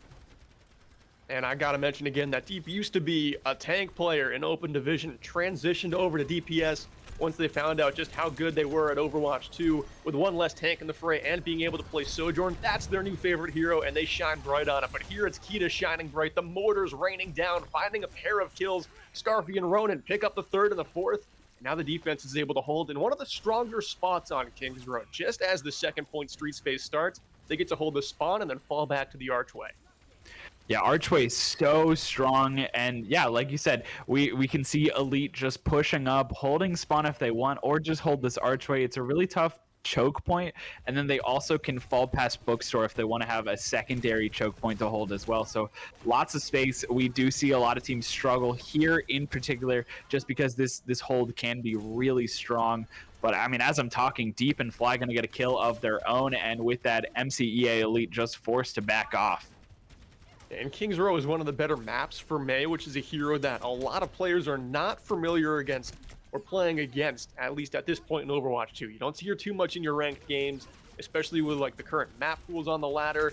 Very open maps. Mei walls are not that effective, but Fly is proving to be a force. These Mei walls are trapping players time after time, and they're finding the kills. But now Ronan gets to come in, has the Ramatra ult ready to go, has to fortify through this damage though in Nemesis form, trying to block off as much as they can. Shinsk finds that kunai headshot onto Scarfy, but Ronan's not done making plays. Finds that elimination on the Deep Sea Diver, and with no tank in front of him, wants to continue this march forward, but the ground is hard to find. Nearing the Bookstore, and Ronan pops the ult and starts to go a little bit crazy here. That one may not have been needed, but Ronan was not messing around. Yeah, I agree. The ultimate may not have been needed, but I like the patience and realizing that if they do use the ultimate here, it'll finish the fight, it'll give them some more time, and it'll just guarantee that hold so that they can hold here at Bookstore, here at these corners. Just make it difficult for the Rolling Ronalds to reset and get back into this fight. But yeah, a very strong ultimate down. We are going to hear that Bastion ultimate get popped. Mei goes into her Icicle. And with that, Rolling Ronalds just need to take a step back and reset. And Deep popping the overclocked again was so effective on point number one, able to take down Scarfy here to open up the fight. It's a 5 versus 4 in the favor of Rolling Ronalds. Deep Sea Diver coupled with Deep's railgun is able to find that second kill onto Ronan, and this should be the second point finally captured for Rolling Ronalds. Deep just starts to go crazy. That railgun is not as easy to hit as people like to think it is, but Deep makes it look very easy. Yeah, I know. I know you've mentioned it a couple of times now, but Deep used to be a tank main. What were they? Are insane. Yeah, exactly. What were they maining as tank? Reaper tank? Like, I don't understand. They're just so good on this DPS lineup that it's so hard to imagine them playing anything else. Yeah, Deep is a showstopper. Has made such a force here on points number 1 and 2. Deep Sea Diver going right in, trying to take down Kita. Kita gets great support though from YT and Leslielite. But Kita does eventually fall. It is going to be a 1-for-1 trade as we got a 4 versus 4 fight. Deep Sea Diver has the Terror Surge online. Maybe not needing to use it though, as YT popped a great Kitsune Rush to kind of force the fight back in the way of Elite. Still though, this one trading back and forth like crazy. Deep Sea Diver has stayed alive the entire time, but can only live for so long as Kita back in turret form, popping out of it, getting the headshot damage onto them. Yeah, and we did see the Orisa ultimate come out, was able to group up some of the players, but didn't really have the damage to do much, and they had the speed to get out of the ultimate, really avoid all of that damage. And it was more of just a little bit of an inconvenience. But now going into this next fight, really just the only ultimate online is Ronan, that Ramatra ultimate. We might see Shinski on the Rolling Rollins get that Kitsune Rush come up as well, as it does hit. And then the Bastion ultimate is up as well. So there are a couple ultimates, but Shinski's going to get taken out early. So that Kitsune Rush not available for this fight. And yeah, Rolling Rollins will just need to back off. I don't think they can take this fight without that ultimate, especially with 3 ultimates on the side of MCEA Elite. Yeah, with the Kiriko falling, the retreat signal is up, but Fly does actually fall on the way out, so we got some nice stagger kills to kill a little bit more of the clock here for Elite. And this one, much closer than the game we just saw at Lijiang Tower. It seems like Elite have really found their stride. Yeah, I think that, Control isn't the map for every team, and sometimes it just turns into a role. Here, MCEA Elite really just showing off their strengths here, showing off the versatility of the players. Like we said, Ronan had other characters in the back. We thought it might be that Reinhardt, but instead this Ramatra going crazy right now. And both tanks have fallen. Deep Sea Diver and Ronan currently digging themselves out of a grave right now. It's a very even fight going on. It's going to take some ultimates to buy a team back in. It's going to be the Kitsune Rush for Rolling Rollins as they step right back into this fight. They use a support ultimate. Deep pops a couple of railgun shots that connect. Now they're just meters away from finishing off point 3. Oh, and the Blizzard and Kitsune Rush does get popped. We also see Orisa ultimate as well, and members of MCEA Elite are falling down. Ronan is taken out as well. Scarfy follows. No one's able to touch point, and we do see the Rolling Rollins complete that map onto King's Row. It is 3-0, but they got it within the final minute. So that means that if Elite are able to complete this map at all, even if it's with 0 seconds on the clock, they do get that chance to attack in overtime. If it was a minute and 1 seconds, then you have to finish the map with time. So a little bit of luxury of comfort here for Elite to whittle that clock down on the side of Rolling Ronalds. But still, great job by RR completing the map. We'll see how they set up on defense. We'll have to see. I think there is a little bit of luxury time, but it also does put the ball completely into MCEA, their court, because they do need to finish this map. They can't get 2 checkpoints. They can't get 2.5. They can't get 1. They need to finish off this map if they want to have a chance of going into that overtime and vying for that map win. And again, this is match point for the Rolling Rollins, so all they need to do is hold MCEA Elite, and they're moving on to the finals. Yeah, and the prize pool just gets more and more serious. I mean, the more you level up in this tournament, you get to the finals and you're playing for some serious cash. Right now in the semis, if you go home in 3rd or 4th, I mean, you might get to buy your mom dinner. But if you come in 1st place in this tournament, well, you get to buy your whole family a very nice meal. That prize pool gets serious pretty fast as we move up in this bracket. Exactly, yeah. And I mean, money is on the line. These players are fantastic, and they just want to show off their skills more and more. And I think we are just going to see that. Looking like just similar comps to what we've seen. I don't think there are any changes, actually. Going to see this Ramatra again on the attack and the Orisa on the defense. Yeah, I think Ramatra does struggle a little bit with really getting in. Same with the Orisa. They kind of play very similar roles. But Ronan will find Deep, and that is the opening pick that Elite needs to get into this game. And Deep's been so good this game. Might have just taken down the most crucial member on this Rolling Ronald squad. And with that, it's the green light. Go, a signal here for MCEA Elite. They steamroll on to point 1. This team looks fantastic right now in their attack, wasting absolutely no time to collect the first objective on King's Row. Wow, that was so fast. The first push, they're able to get through, break through, and like you said, taking out possibly the most important member on the Rolling Rollins, Deep, who has been having an amazing day so far. Taking them out has really allowed them so much more space and just influence on the map here. They're less worried about getting taken out by the Sojourn. We are going to see Shinsky pull out that Kitsune Rush, trying to make something happen, but a great fallback from MCEA Elite, just disengaging here, not really allowing them to get too much out of this ultimate. No, YT on this side of MCEA Elite just did such a fantastic job supporting Ronan. Was javelin straight back to the payload, had Kitsune Rush burst damage right in his face, but got a fantastic protection Suzu from YT. And then after that, MCEA Elite just explode out of the archway, collecting all 5 kills on the side of Rolling Ronalds, and they're starting to march this payload down towards 2nd point. This is starting to look a little scary, I think. I mean, MCEA Elite have not slowed down. They've not stopped on their payload push at this point. They are just moving forward. They have 4 minutes and 20 seconds on the clock. They have so much time. If they're able to keep up this pace, we are certainly looking at an overtime that is heavily favoring MCEA Elite. And the mortars start to fall from the sky here as Kita is able to zone a lot of Rolling Ronalds back and put him in an uncomfortable spot. And still we have MCEA Elite with ultimates to burn. The Ramatra ult, Scarfy's overclock, Lesiolite, Sound Barrier, all of them are about to be invested. Deep Sea Diver comes up empty with that Terror Surge, really hoping that Rolling Ronalds was going to find some key value with that. Instead, they're going to have to burn this Sound Barrier from One Leaf Clover. That's enough to find the kill in the front line on Ronin, but with the tanks traded out, it's still anyone's fight. And MCEA Elite, they want to buy back in. Scarfy pops the overclock, slides right into the front line, trying to find as many kills as they can. This is a desperation attempt to get the second point with a ton of time.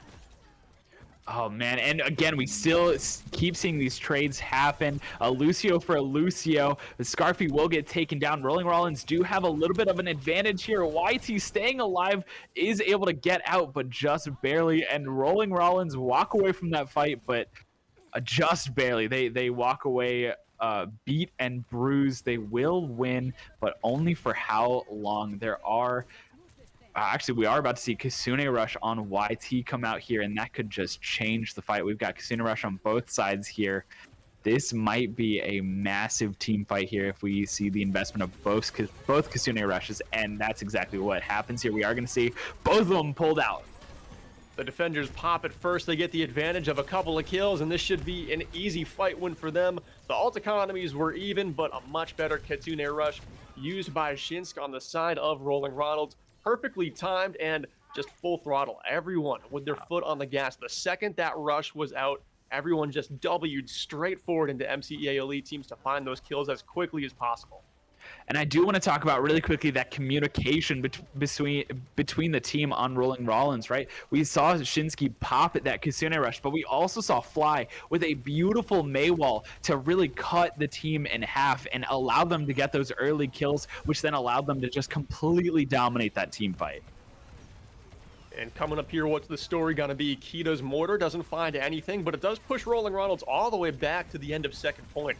They're going to have to come out of this very narrow pathway here and face a ton of damage. Ronin popping the Ramatra ult is able to take down Fly. The Sound Barrier from One Leaf Clover is able to keep Rolling Ronalds in it for now. Deep starts to come alive and finds 2 with the overclocked. Make it 3. How many impactful plays is Deep going to make? That is a 4K once again for the kid. Oh my goodness, and Rolling Rollins have completely flipped the script. They've been sitting here for just about 3 minutes, holding right in front of this second checkpoint. There's only a little under 1 minute and 30 seconds left for MCEA Elite. They need to change up something, need to make something happen, but right now, Rolling Rollins have really dug in their heels deep, and they have just been dominating this defense. I love that combo there with Deep. That's something you don't see too much. The Orisa ult, which kind of gathers people up, and then Deep throwing out that Disruptor Orb to slow down the enemy so they can't get out of the Orisa ult. So many times we see Orisa struggling to actually get kills with that ultimate because anyone can escape from the middle of that ultimate. You can get to the outside. Deep knows that, slows them down with the Disruptor shot, makes it so it's inevitable damage that you're going to take. That was a beautiful play. Beautiful indeed, and now we're getting into potentially the last push, the last fight here. A little over 30 seconds remaining. Ultimates, we are going to see Kasune Rush get popped as well as beat on the side of Elite. Kasune Rush is up for Elite. Will they hold it or will they try to pop it? It's going to get popped as well, and now this is just a messy fight, but Deep on the upper end of it. Going to find 3. He's looking for more. Deep, we've got a star in the making. This guy came to play. He came to get recruited. Somebody sign this man.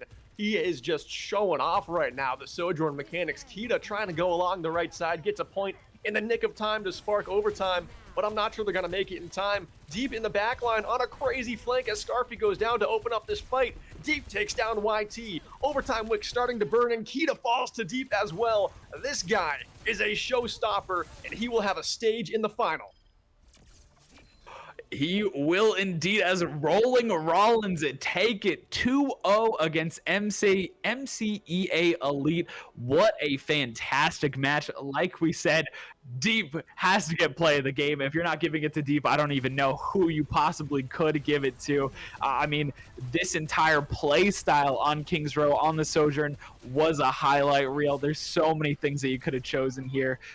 Kill after kill after kill. I mean, we saw Deep wipe the teams several times. So, I mean, yeah, has to be Deep. Have to give it up for play of the game for Deep there. He was just so flashy, and this is what we were talking about, the semifinals. That one was a 2-0 game, but it was a lot closer than that quarterfinal game that we were just casting. And into the final, it's only going to get even closer than this. What a show that both of these teams just put on, really starting to shine. Some of the best mechanics in high school Overwatch were just on the stage right there. So that was a blast to watch and commentate. Master Hamster, we talked about Deep so much, but who else were the stars in this game? Yeah, when you think about it, Deep, it's so hard not to think about the other players. But I think on the side of Rolling Rollins, Deep Sea, the Orisa, you have to give it up for them. Really always in that front line, drawing a lot of attention, diverting that damage into the Orisa, making a lot of plays. We saw amazing javelins, in particular, right on that Lijiang game. We just saw so much out of them. And then, of course, I think on Kings Row, Shinsuke, the Kiriko player, was making a lot of plays, was able to get both healing and damage to allow that Kiriko ultimate to be up over and over again. Really, I think the strongest ultimate in the game right now, Kiriko ultimate, is just so good. And so if you have a Kiriko player that is constantly and continuously getting that ultimate, that is a huge benefit for your team. So I think those are some other players that you really got to look out for. But honestly, the entirety of the Rolling Rollins squad was crazy. They were cracked out of their minds. Yeah, that was a fun game to watch. They were really showing off some elite mechanics. YT as well, the other Kiriko player, did great. Ronan, the tank. Yeah, Ronan, yes. Didn't start too hot on a Wrecking Ball, but once they were onto the Winston, things started to look a little better. And then once they were on the Ramatra on Kings Row, really starting to have a very tough presence to deal with in this game. So Ronan started out slow, had to get that warm-up round in on Lijiang Tower, but then looked great on Ramatra, especially as the map got a lot more closed corridors on Kings Row. Fly as well, going over to the May, something we don't see too much. Those May walls were so impactful on Kings Row. Definitely a couple that were round winning on the side of Rolling Ronalds. I would agree. I'm really glad you brought up Ronan as well. Of course, MCEA Elite wasn't quite able to win out there, but the adaptability of that main tank of Ronan there, switching from the ball that they really looked like they wanted to play and they had success playing in some of the earlier games, not working out here against Rolling Ronalds, instead switching it up to the Winston, like you said, and then the Ramatra that I think was so much more impactful and did so much more for the team, really allowed them that really hot start on attack. Just unfortunately, they weren't able to finish out that second checkpoint or get to that third checkpoint. And we are going to have Rolling Ronalds into the final. They're going to be either facing off against, I believe, Deerfield or Starlight. Might have been Royalty that won that last game. They weren't finished by the time we started this one, so unsure. But that finals is bound to be a banger. However, we are going to toss it back to the hosts, who are going to break this one down before we head to a break. And I believe get started with our Rocket League action to kick off on the mainstream. But Master Hamster, it's been a pleasure casting with you. Thanks for joining along. And everyone, I've been all charged back to you guys over hosting. Thank you so much, Old Charge and Master Hamster, for your incredible analysis of Overwatch 2. And we saw that MCA Elite, they beat one of the best teams here in the bracket, and yet we have so much talent here that Rolling Ronalds just absolutely took it to them in map number 1, made a statement. And although there was a little bit of a bounce back there from MCEA, it just was not enough there on Kings Row, as that defense just stood tall on their heads. It was an incredible show of talent across the entire board. I mean, you just had Deep being an unstoppable barrier for Rolling Ronalds there. It was once he got rolling at the Rolling Ronalds. Once he got rolling at the end there, it was just no stopping him. That's right. So they will take on the winner of Deerfield, and Royalty actually got through on that side prior to them being able to see for the Overwatch 2 casters. But we'll see who wins that matchup to face them in the finals. But again, Overwatch 2, an incredible experience. You will not want to miss the finals, which of course will feature that Rolling Ronalds team. That'll be on Stay Plugged In D. So go to twitch.tv/StayPluggedInD, as in dog. You want to go ahead and hit the follow button and head over there and open a new tab and just wait for that incredible finals matchup that we'll see. It won't be casted, but we will have the action here for you. We're about to transition to Rocket League here soon, but your final thoughts as far as Overwatch 2 goes? Incredible gameplay across the board. I mean, we've seen Deerfield all weekend dominate, hoping to see them carry that over, but also would be, pretty impressed to see someone take them down. So we'll see if that's going to be Rolling Ronalds in the finals, or I think I can't remember who the other team was. I apologize, on the other side of the bracket. But either way, impressive gameplay, and excited to see the grand finals. That's right. We'll see and keep you up to date on who it is, if it's Deerfield or a Royalty. And also, we'll keep you up to date during the finals as well to see who's ahead, who's behind, too. And we'll give you a reminder of which channel that will be on, too. We're going to take a quick break, but when we come back, it'll be the Rocket League Finals, a best-of-7 experience, and we'll have discounts on the call with me as well. Can't wait for that. We'll be right back.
Olin back with me here. My name is Bearlight here on the Carry2College Winter 2023 stream.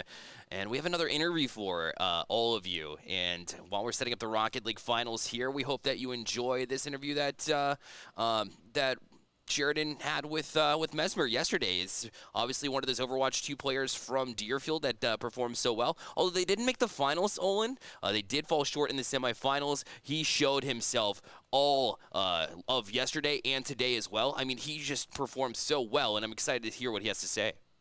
Absolutely, yeah. Impressive gameplay across the entire tournament from Deerfield Heights and Mesmer specifically, and we're glad we got to grab this interview with him. So check out Sheridan sat down with Mesmer. Let's see what they had to say. Check this out. I am James Weiner. I'm on Deerfield Warriors for the game Overwatch. My in-game username is Mesmer. Awesome. And so you've had 2 pretty dominant performances today so far. How did those matches go? They were really, really good. We got on a little bit early and we were talking. We were getting really hyped up before the matches. Our first game was a really close match. We had some good competition there. And they really put us to the test, and we really had fun with that one. We were really loud in comms and stuff. So yeah, that one really set the momentum and set the pace for us moving forward.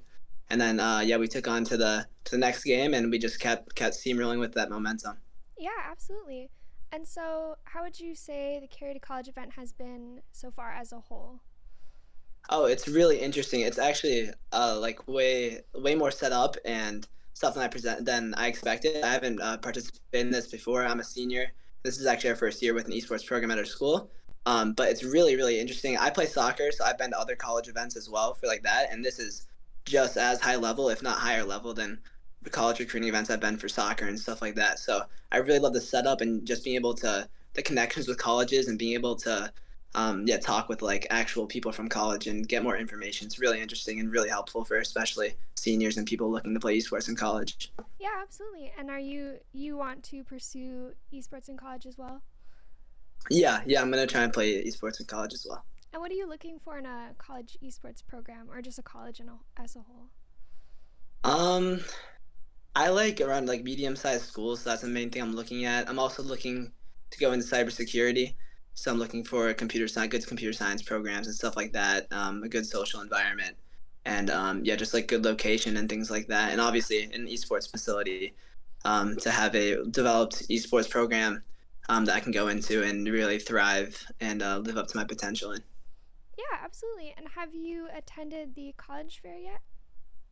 I'm about to make my way there since we just finished our game. So after this interview, I'll be right on that. But yeah, we had the earlier where we met with some of the colleges, and I met with like Illinois Wesleyan and Ball State and some other colleges, and they gave a lot of good info on their programs. Yeah, absolutely. What are you looking forward to for the rest of the event? Really just playing. Definitely going to look at some more colleges too. But me and my team are just having a lot of fun. Yeah, we're hyping each other up, having a lot of fun, and that's just the beauty of esports. It's just like a team sport. You just are playing, having fun, and trying to win, and it's just a really, really fun time. So yeah. Yeah, absolutely. And then what would you say sets you apart as a recruit? Your academics, your play style, anything like that? I think what sets me apart is that I'm able to balance so many things on top of not just esports, but I play soccer. I'm involved in the theater and other things in school, and I'm also really good academically. So I think just being able to balance everything and excel at whatever I am able to put my mind at is something that sets me apart from other recruits, because I'm very well-rounded and able to do a lot and provide a lot.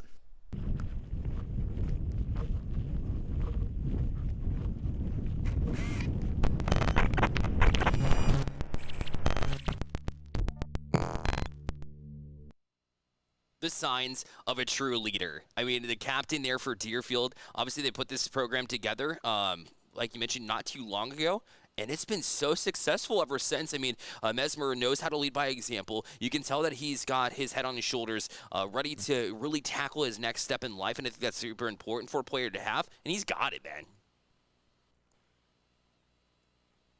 100% has it, Olin. Yeah, definitely. You can just tell the confidence in his voice, and even when he was mentioning on balancing the school life as well as the esports side of things, he kind of knows where he's going and excited to see where he goes. No doubt about it. We appreciate, of course, we want to throw a shout out to Sheridan as well for her great job in interviewing and really truly bringing to life and into our vision everything happening behind the scenes on the recruitment piece. I know we focus a lot on the games and matches here on this main channel, but there's so much more happening behind the scenes recruitment wise. And so thank you to Sheridan. Thank you again, Olin, for joining me as well. You'll be joining me at the very end to wrap up the day in addition to that. So definitely a shout out to all of you. We're going to take a quick break before we launch up some Rocket League, so don't go anywhere. You're watching Carry2College on the Stay Plugged In Network.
It is time for the Rocket League Finals here. We just saw Overwatch 2 wrap up. We heard all of the interviews that we've heard over the course of the last few days have been excellent.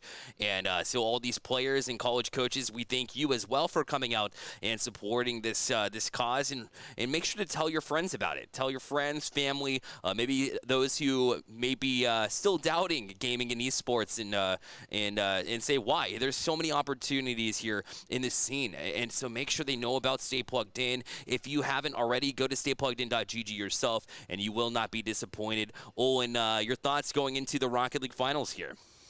Yeah, no, should be an exciting lineup coming. I know we've got Humphrey, number 4 seed, and number 2 Bag Chasers. Humphrey upsetting the number 1 seed. Couldn't see that coming into this weekend, but exciting grand finals lined up for us, and should be fun. Absolutely. For me, Resinal and Tide, I believe both of them are juniors. I know that Tide is. I can check on Resinal as well, so they still have another year to go. And they've been winning like crazy in the weeklies. So to see them go down was surprising, yes, but it's good to see them have a little bit of time too to even hone in even more so. I know they've gotten into contact with schools already, just from that simple fact alone. Remember, all players get to be on the scouting report as well for every event, so I know they've got that in mind too. Well, I'm going to bring in discounts now, and he and I are going to cast the Rocket League Finals here for Carry2College discounts. How are you doing today, sir? Doing great. Ready to cast some phenomenal Rocket League. Obviously, we got a series of 7 in the finals, so we got a lot of great Rocket League ahead. That's right. In discounts, I wanted to bring to your attention here in this bracket, so many teams, right? We had up to 28 teams, I believe, and some of the CMS League kids made it through. The Bean Boys in the quarterfinals, they weren't able to get past Humphrey, who now appears here in the finals. But I mean, that's losing to a team that has a chance to win it all. And so Barris and Rux, they were on that squad, and so they also had Skimmit with them too. And you know how effective he was. So talk to us a little bit about the CMS League before we launch into game one. Right. CMS League's awesome, great opportunity. We saw some great, esports competitors, and now seeing these guys knock off some of these guys. So I'm looking forward to seeing what they got. All right, we got Humphrey facing off with Bag Chasers here in this one. Humphrey in blue, and they got the first goal as well. Already. Going up 1-0. My goodness. First 5 seconds of the game. What more can you ask right here as Peep driving that one right in? Yeah, G-Man was able to cause some chaos and get the block out in front, and just an easy tap in there on the doorstep from Peep. This Humphrey team has been around for a while in the Stay Plugged In network. But on the other side, you have Fast, who's very talented. Was actually grinding some 6-mans in Rocket League and ran into him quite a few times there at the GC level. He's made his way to SSL. And Wiz on this team too, who was former Charlotte Phoenix, actually, as he was the sub-4 to that squad. So pure 1v1 talent in the North American scene. So these players are all skilled in this lobby, and we expect nothing less. Absolutely, and like we see already 5 seconds and a goal already. So now it looks like a little bit of timing building back up for Humphrey. Let's see if Bag Chasers can get one on the board for themselves. Now a demo out in front, the shot there and in. Fast, able to sneak it through just before Peep can get to it.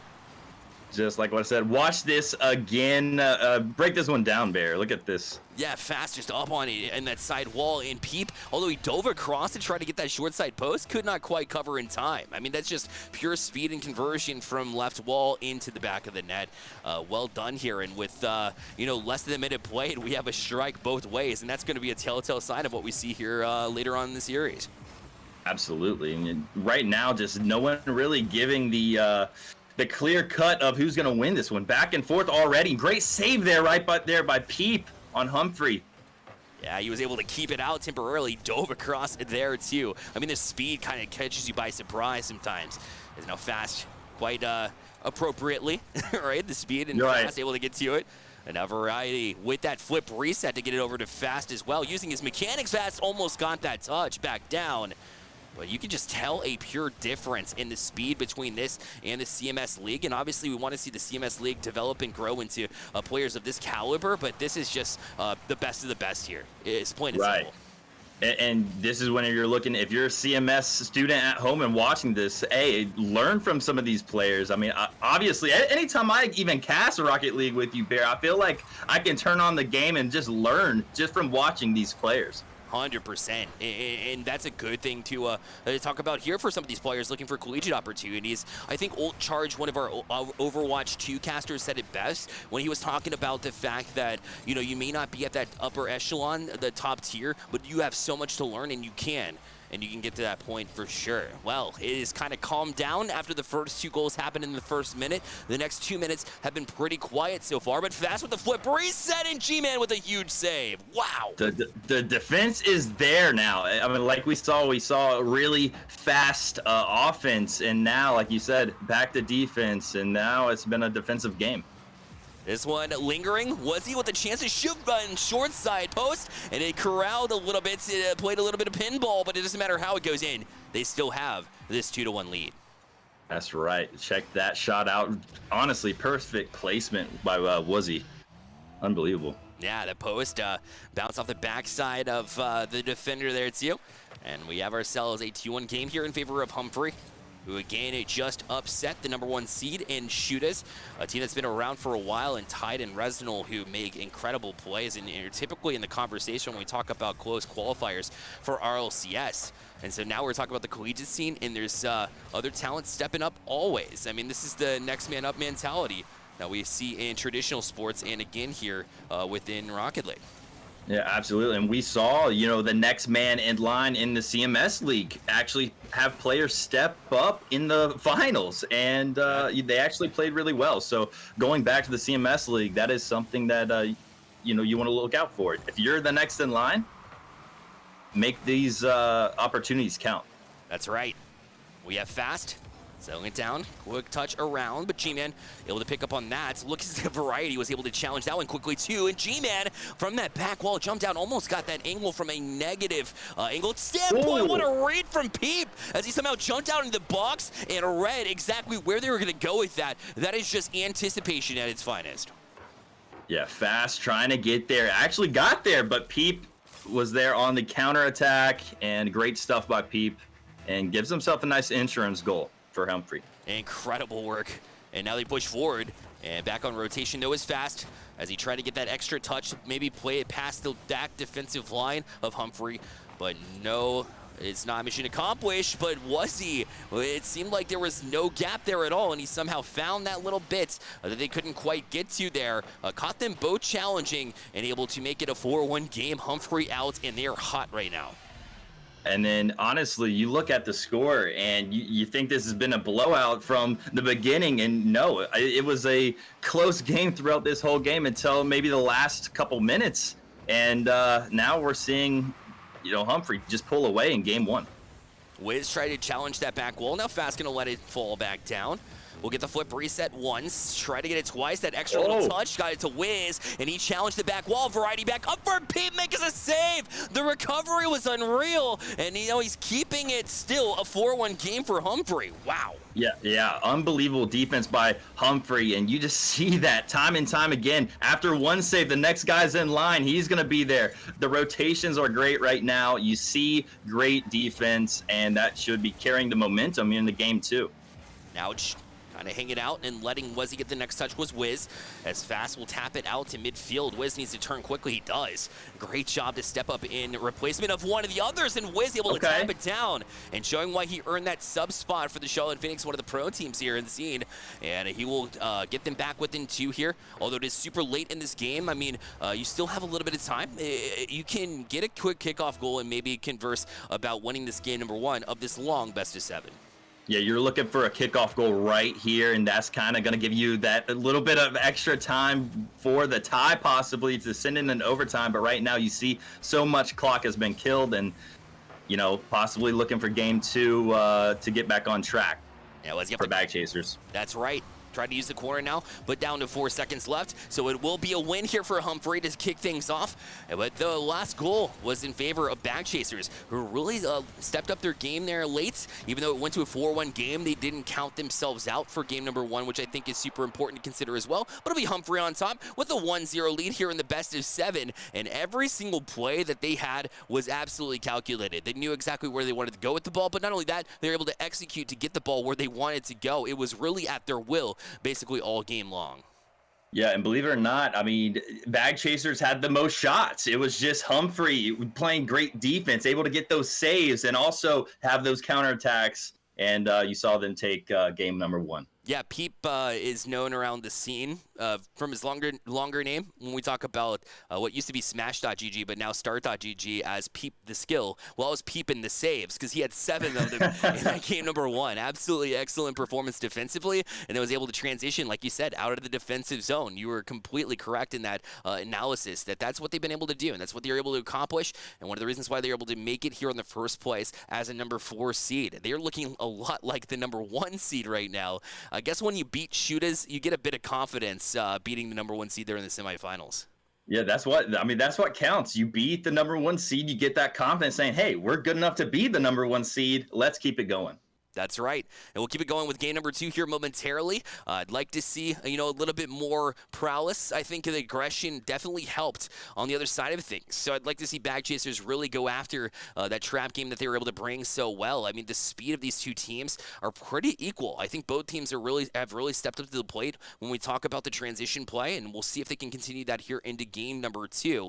We'll eyeball that here momentarily. While we wait for this next game to start, the Bag Chasers will kind of go through their pathway here to the finals. They did have a bye round in round 1, and in the quarterfinals a 3-2 victory over BBE. So they're struggling a little bit to get here until they hit the semifinals against 916 Frosty. And when we saw them line up, it was a 3-0 win over Salado, an individual that's been in the Rocket League scene for a while now. So they 3-0'd them too. So we talked about how Humphrey has some confidence too. Both teams really coming in with that head of confidence. Yeah, absolutely, and especially with Bag Chasers, even though they lost by 2 goals, that last goal I felt like gave them that momentum, saying, "Hey, we're still in it. We can still compete with these guys. It's only game number 1. Let's not fold under pressure right now. Just 1 game." Yeah, and for Humphrey, I mean, a lot of it is going to be Wuzzy. You'll see him take shot after shot. He actually had the highest. He had the highest shots per game when we talk about day 1.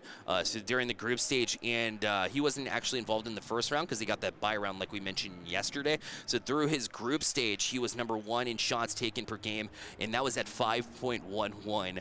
Wow. You're gonna harass the net. You're gonna make that defense be forced into situations that they, quite frankly, don't want to be in. Yeah, absolutely, and we saw that, and especially if Pete can keep playing the defensive style he did in game 1 throughout this series. I mean, Bag Chasers could be in trouble. That's right. It's a real possibility they could be on their heels. We had one of the players disconnect from the lobby, so that's why we're waiting for game 2 to start up. But once he gets back in the lobby, we'll kick you into game number 2 right now. Humphrey up 1-0 if you're just joining us in this best of 7 finals. Looking to close out with a purpose after that upset against the number 1 team, Shoot Us. In the meantime here, let's talk a little bit about Stay Plugged In and about CMS League and how they tie in. So with Stay Plugged In, as you've been watching here on this channel, Carry2College is that recruitment event, and discounts. I know you're probably like me, where you're one of those individuals who are like, why wasn't there Esports Scholarships when I was in high school, bro? 100%. I see this, and it's not me complaining, but it's because I love now it's finally here, right? So I love building and having this community where esports is here, in high school. But if I had that opportunity back in the day, I know I'm not gonna say my age, but either way, I would have 100% loved these programs and all this, and I would be in all of it. And it's just great to have that here. What would be your game of choice, just out of curiosity? Would you go Halo route maybe, or maybe that's not too big of a scene? Maybe go elsewhere. First-person shooter. So back when I played, I was big into Call of Duty, but also back into sports games as well. So Madden, 2K. If there was any type of that, I would also have been in that. But I feel like Rocket League, I would have shined in that too. But I don't know if I could be as good as these guys, but with practice I might have been there. Oh, it's tough to get there for sure in any title, to be quite frank, but I'm with you there too. I think any sports game except for maybe FIFA, which is funny because we casted FIFA together with the Charlotte FC that one time too. We got to get back in the booth together for some of those. Absolutely. I mean, I feel like it's a different style of game. Obviously, it's a lot of self kind of play when you're playing sports games. Not many teamwork. But that's why I love these type of games like Rocket League, to where you have 2 other opponents. You need the communication to come out. You have a bunch of the rotations. You just have things sometimes unspoken, and that's just the thing about having team chemistry. That's right. So obviously we had Halo come back to the area. We've got to the Charlotte area, so plans on joining and going to that event if you want to talk a little bit about that. But also just LCS for League of Legends also coming to the North Carolina area as they're going to Raleigh.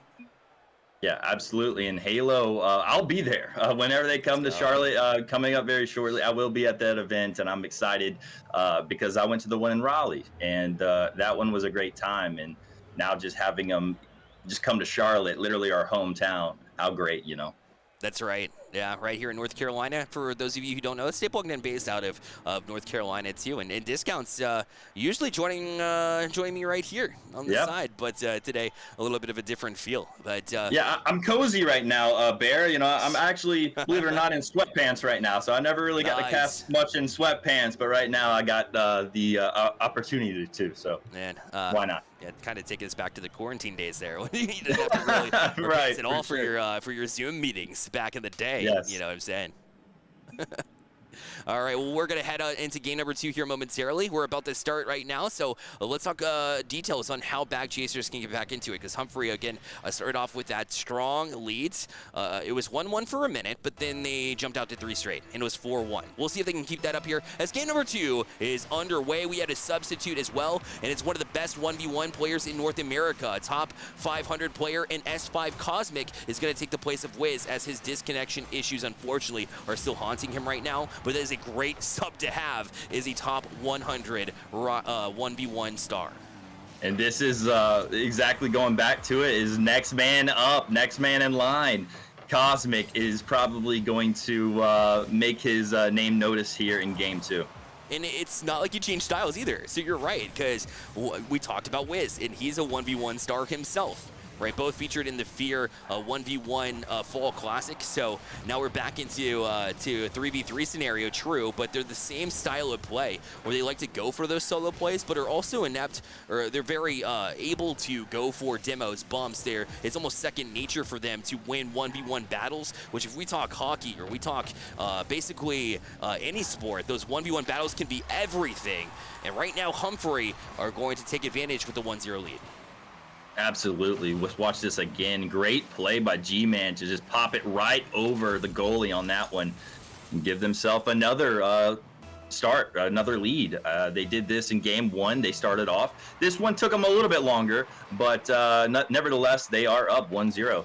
We'll see if Variety can try to get one back here. Great job, as you see the ball basically glued to his car on that air drag. But now back out it goes, and it actually is going to throw off Cosmic, as he's trying to get warm here. Obviously, Wiz was playing in his spot. He had to take over as a sub, so it'll take maybe a minute for him to get warmed up, feel the pace of play, and really see exactly how his opponent's going to line up against them. This one going to be the back wall. Fast able to sneak it in. The shot wasn't fast, but Fast was in fact ready for that one to tie it at 1. Yeah, the great play right there for it, literally just landing there, able to get right back up, take the shot. It did hit the post, but able to get that lucky bounce inside, and now we're seeing ourselves a tie game. 1-1 here in game 2. Bag Chasers trying to jump back into place after Humphrey kind of came out and caught him by surprise. Peep trying to do the same to Cosmic, but he's able to recover on that save. We'll see Wuzzy stepping up now, but Fast was easily in that place with the clean rotation out. And S5 Cosmic to try to buy some time. You see him really just dance around as he popped it up to the wall. Knew he was close enough to the wall to beat the defenders, and he took over ever since. As Peep took a shot a little bit high. This one will challenge Cosmic, but he's got the read there on the back wall, and Fast will clean it up as the Bag Chasers get back out of the zone. Yeah, already 5 shots by Humphrey and only 2 to Bag Chasers, and it kind of went opposite way in game 1. So a little bit of a different approach here by Bag Chasers, and look at that play right there, is able to get that clear. Yeah, and back trying to get another touch. It's Fast, as now people try to play it across to Wuzzy. He does. That shot's going to be on target, but Cosmic, an easy job to clean that back up. As you see the passing defensively, both of these teams seem to be a little bit more defensive-minded than they were in game number 1. And that's not a bad idea, because that's where you get those transition plays. It all begins from your own end. But the thing is, you don't want to spend all your time here. As you see Humphrey struggling, eventually G-Man will get a good 50-50, and Fast will have to play it backwards. It's an own goal. Oh, no. That's rare to see in a finals match, and you know G-Man wants that one back. And I was about to give props right there to Fast, cutting off a lot of these 50 balls, and then that time just very unfortunate, hits his car coming down, and there you go, an own goal, and Humphrey's taking advantage and taking the lead. Yeah, I apologize. I said that it was G-Man with the mistake. No, he got credited with the goal that Fast actually hit into his own net, so correction there. But either way, you know he wants it back. The Cosmic will flick it out as they try to dig out of that mistake and try to forget all about it. Have to have that goldfish memory, as we say so many times. As G-Man will find that on target, but Fast able to go from the top side of the net to make that save, a squishy save for those of you in the scene.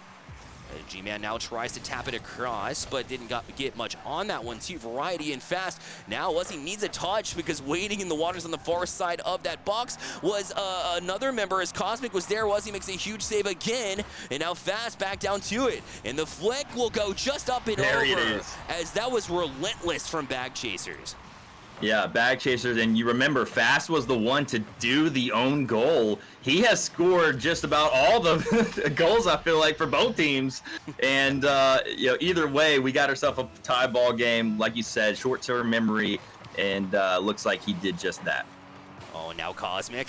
Great job in recognition from G-Man to see exactly who he is up against, because that would have been a 1v1 situation that you don't want to be a part of defensively. And he was able to touch it before anything further developed, as G-Man will try to tap out of the zone. Great job from Wuzzy to just barely beat out his opponent. Now Variety going to try to bait in Peep. Did a good job with it, but so did Peep, as he was able to backflip and get to a place where he could challenge that one. S5 Cosmic, he's going to be challenged as well. This one will go back out to center field as G-Man with the turn. This one will challenge Variety right there. Wuzzy tried to pop it himself. Cosmic and each of these teams just trying to inch their way over. It's almost like the 3-and-out field position type game that we see in football. Very defensive game of football for sure. Just the ground and pound type is what we're watching right here for Rocket League, as Cosmic trying to do something there, but no, it's going back and forth, a tennis match, if you will. That's right, exactly. Or a game of Pong for those of you who are old and boomers in gaming. 50-50 at the top of the box, and we're down to 17 seconds left here in this game number 2. Bag Chasers really could use a win here. You don't want to go down 2-0. I know it's a best of 7, but that would be tough, as he'll push out now. But G-Man was right there. A good pass over to Wuzzy. He goes well high with it. The double touch was available, but he went high as well. And Pete, the shot save! Oh, he got to it, as that one was all but in, and people try to get it across. Another shot as they continuously be challenged. Cosmic was bumped off it by his own man, but it will hit the ground. We have overtime. That was an unbelievable save. Literally, the ball, I think, was halfway in the net, and somehow just not giving it to him, and we're going to see ourselves in overtime here. That was wild. Could not believe he pulled that one off. And now early again. Early! The challenge Bag Chasers couldn't quite find it. And Humphrey right back out of the zone. Now Variety holding on. Will play upside wall. Peep gonna jump out and challenge early. And now that he saw that, was able to locate, he pulled it back down. Instead, that's far post. A chance in the dribble was there, and Fast able to tap it across. Bag Chasers will even the series. Yeah, that was Fast. Coming in fast. Watch this right here. Just perfect in the top left corner to seal the deal and give the Bag Chasers one of their own. Incredible work from this team that just dug deep in this one and was able to just kind of, find their way, find their stride. Yes. We saw an incredible flick there earlier from Fast to set up things early, and he got the hat trick here in this one and really drug his team into a victory here, quite plain and simple, as Cosmic stepped up into a role to be that sub, and you didn't have to rely on him coming in to make the difference either. Instead, you had somebody already in there, made the adjustment quickly, and was able to really find their stride offensively. Absolutely. Fast put the team on his back. 3 goals, 4 saves. You saw that last second goal at the end to win it and take game 2. Unbelievable. Keep your eye out on him on game 3. I think he's hungry. Yes, he wants another one. There's no doubts, as they continue to really be relentless. We saw a couple of times they just would not give up on the doorstep. Just challenge after challenge. You put up those shots, like we've seen from the other team, right? Humphrey and Wuzzy have done the same thing for Humphrey. That's one of the reasons why they got to the finals. We'll see if they can get back up on top on the shot count, because it definitely heavily favored the Bag Chasers in the last one. They were able to pull it off, and now a quick answer here from Wuzzy, right on cue. Yeah, Wuzzy, another. Man, we were saying it. When they start out hot, it's in the first 5-10 seconds. You see it right there. Once again, Humphrey getting an early lead. This has happened every game that we've seen so far. Game 1, game 2, both they came out scoring the first goal. So let's see if game 3 is going to be any different on the outcome. People now would be in the corner. A little bit of a chip shot away from him was Cosmic, but G-Man was all over it. Now trying for that extra touch. And that serves as a pass out to the box, but by the time anybody was able to get to it, it was a little bit too late. And that makes me think that G-Man maybe called it as a shot instead of a pass, so unintentional, but no harm done until he missed that one, though. So G-Man, a bit of a mistake there defensively, and Bag Chasers was able to even it here pretty quickly. And who is it? Nevertheless, it's Mr. Fast going in again, once again, tying it up. This has happened again. Game 1, game 2, 1-1. against the score. Bear, what are your thoughts? Literally having the same exact script in game 1 and 2, and now following that in 3. Yeah, that's always something I look for in players to maybe change patterns, right? You see them coming at you, and it's very much harder than it is, said than done, right? Or it's easier said than done, rather, because, you feel a pattern, you want to just kind of continue doing what you're doing, but you have to make adjustments here. And if you're Humphrey, especially when you get challenged so often like Backchasers have been able to do over the course of the last, really 3 or 4 minutes dating back to game number 2. Right, and that's what I like to say is like getting out of your comfort zone, trying to get out of your comfort zone, but also play well, because I know obviously if you feel like you are out of your comfort zone, you're not really possibly playing your best game. So try to always maybe meet in the middle in that situation. That's right. Yeah, find that balance, right, and get back into equilibrium is the case, and we're equal here. 1-1 the score as the challenge out at midfield. Variety going to try to challenge again. He beat 2 challenges. That's 50-50. So he won. One wasn't even one. He beat him out. And now Cosmic tries to get back to it. But G-Man going to hold on to it. Now Variety holds, waits, and going to try to bait in Peep. He does, but Peep able to get that touch. Now another shot, but Fast makes a big save as his offense has been the talking point, but his defense steps up here as well.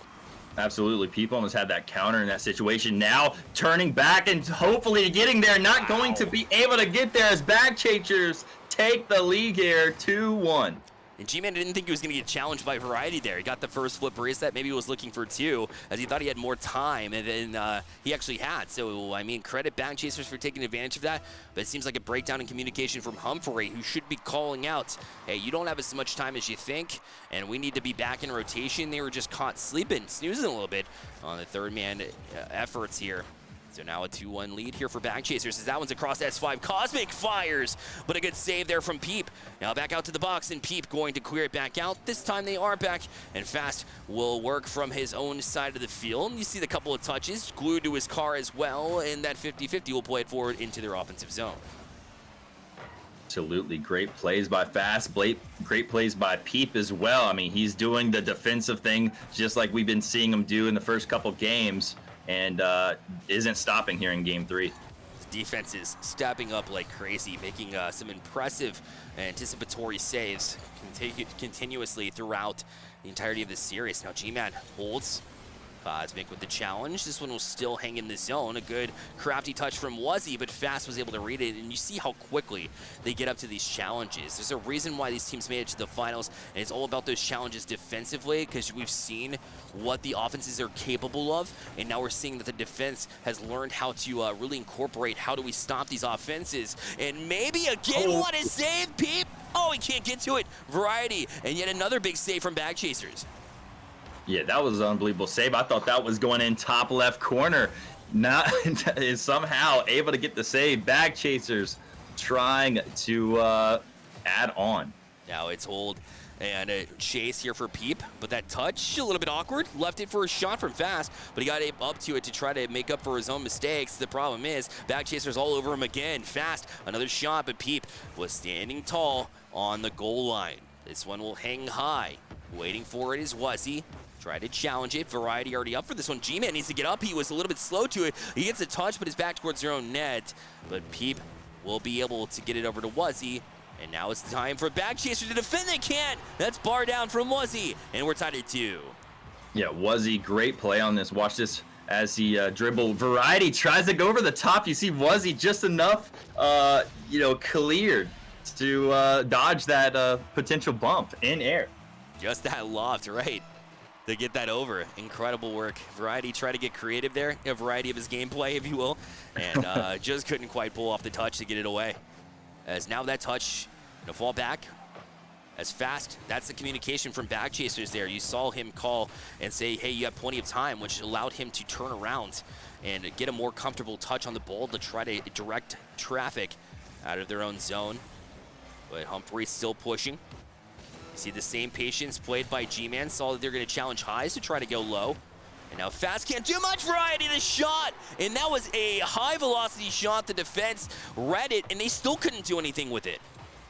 What right on top. G-Man was just not there. Peep almost with another incredible save. Just could not get it there. And now Bag Chasers only up by 1. Timely goal there for Bag Chasers. Down to 22 seconds left. The flick, but Wuzzy will be able to touch this over to G-Man. He's ready for it. And now we'll get to Wuzzy, who tried to sidestep Cosmic, but his 1v1 skill will allow him the chance to challenge, but they only have 11 seconds left, and this one's going to give up possession right to Wuzzy, and they'll transition. It's over to G-Man, trying to get the dagger here in game number 3, but could not quite get that touch, as 5 Cosmic still holds fast. Going to try to tap it back down to Variety. They'll keep it high. They just need to kill it, and now Peep instead will get the raid and try to keep it up. They can't, and Bag Chasers will go to a 2-1 lead in the series. Yeah, Pete trying to get that one stayed up, just so it gives his team a little bit of another chance, a couple more seconds of an opportunity to tie this one up. Just not able to set him up. But great job, though, by Humphrey. Just not able to get this one. For sure. You could tell, the nature of Bag Chasers and their ability to be creative on that 0-second opportunity. You're like, why are they keeping it up in the air? They're trying to bait in the offense or bait in all players that are getting nervous. We got to keep it up here, boys. And then you try to push that one corner, and when all 3 of them push, you could just put it behind their heads, right, and keep it there. But Peep was very patient there as far as Humphrey goes. Peep stayed in the play, was able to at least give his team a chance by popping it back up. But you love to see the creativity of the teams trying to pull in the offenses, try to get them a little bit more aggressive, because right now both of these teams are defensive-minded, and why not when defense wins championships, right? Absolutely. And you see, I mean, it's been helping a lot. The counterattack comes up if you play really well defense, and Bag Chasers seem to just kill it on the shot attempts. So let's see if they can keep that going here. Now Bag Chasers, a chance to head to match point. If you're Humphrey, you want to even it too. Not the end of the world if you lose here, but definitely feeling the pressure should that happen. Good pass across, and Wuzzy was already off to disrupt that. A great interception to keep it in the hands of Humphrey, as Bag Chasers definitely had an intended target on that pass. It was on target, and if the defense still steps up, this is in the slot. Wuzzy the fake, but Variety still got it, but Peep able to follow, and that's a clean rotation. One of the reasons why they're able to break through. Absolutely. Watch this again. I mean, just you got people behind you. Don't worry about it. Peep said Woozy does get blocked, but Peep right there has his back. Definitely does. My goodness. For those of you who are watching the main channel and wondering where Overwatch 2 is in the finals, we will keep you up to date here as Roland Ronalds beat Royalty with the dominating performance in game number 1. And they actually were able to beat Royalty in game number 2 as well, and just the insane aiming skill from my admin team saying that they are just superior right now, just a team looking to close out on a mission in that best of 5, so just one game away from that victory in Overwatch 2. If you want to watch that, head over to Stay Plugged In D. That's twitch.tv/StayPluggedInD to watch the Overwatch 2 finals. In the meantime, Humphrey did strike first here, a 1-0 lead to try and even the series here if they can.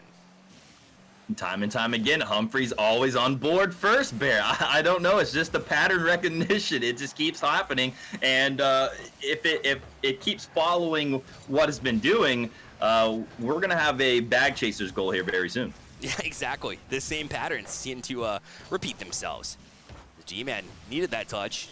Great job to get it. Played it off the ceiling to himself and still got the foot reset. That's just showing the pure mechanical skills that we have from both of these teams.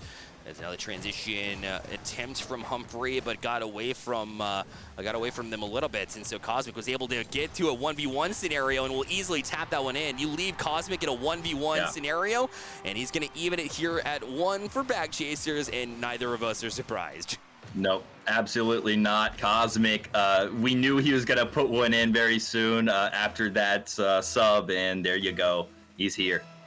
And oh man, another close game and match here on the Rocket League side of things as Cosmic tries to go back to work on the back wall, but Wuzzy, well, knows better. At this level of play, you always have one that needs to guard the net. You need one on the back wall too in case they challenge for a double touch, because it's nearly impossible to get that save on the goal line. So all of these players playing excellent positionally, defensively, and that's why it's been so hard to strike through, and yet some of the strikers still putting up goals in bunches. Absolutely. Now we got A challenge here from Peep, trying to find G-Man, but an easy cleanup there from Fast as he'll play back out for the Bag Chasers, and he will chase it down quite appropriately. Now Variety finds Fast. Although the pass on target, recognized that the net was covered, so went to the offensive corner instead of trying to challenge with a shot, which would have just given away possession. They'll give away possession anyways, as G-Man will step up and get the pop high. That'll be Variety, but already up for it in the challenge, as Cosmic was called off it by Fast, and now that touch was able to set him up nicely, and in rotation, Variety a little bit too slow for it though. G-Man tried to get that angle, but he couldn't quite get it, as now Fast will clear out of the zone. And a Wuzzy to collect. Variety right back at it. Back wall challenge. G-Man, a touch. It's not away. It's into the hands of Cosmic. And now G-Man holds Fast right there. Slow plays it. Now Peep forced up the back wall, but Wuzzy gets across to get that challenge. It just seems like they're all over the place defensively, as you can't get around the Humphrey rotation. And now in rotation themselves as they challenge offensively, and Cosmic with a huge save as well. The defense is there. You saw Wuzzy have a great shot and then another save. Had his teammate following him back, and still another save once again. This is all defense. Tied up 1-1, minute 20 left. Oh. This is could go down, and another one. Cosmic was able to get that one away. Oh my, I thought that one was in. You heard me gasp. I thought it was on its way into the back of the net, but they were able to keep it out temporarily. And I say temporarily because they're still got their foot on the pedal. Cosmic with the 50-50. Couldn't get it around Wuzzy. So Fast will hold on to it. 1 minute left. Still a 1-1 game here. As Humphrey has a chance to even this series, it would be huge for them. Meanwhile, Fast holds. Now a touch from Wuzzy. Variety. Look to try to challenge that back wall. Now Cosmic keeps that trap zone gameplay going, but it does elude Fast here off the corner. This should be a good chance. Peep gonna play it across and get 2 to commit defensively, which doesn't happen very often in this tilt, but still no harm done. It'll be the defensive Bag Chasers who stand strong. Yeah, it looks like this ball just canning across the 50 as we're watching, but now look at this shot. Gonna hit the top post, not gonna connect. Now Wuzzy trying to get a pass. There it is, another shot, another save. Incredible work. Fast with that, had to half flip in order to get back to it, but the half flip transitioned into an aerial to get that last save. But down to 6 seconds left. Variety holds, waits the touch forward. Wuzzy gonna play it out of the zone. This will hit ground overtime yet again here in game number 4. This is a great series, Bear. I mean, what more can you ask for in a game of 7, and already two of these games going overtime? Yeah, it's been great, and this best of 7 is now Variety. We'll look to push forward, holds, and went horizontal instead.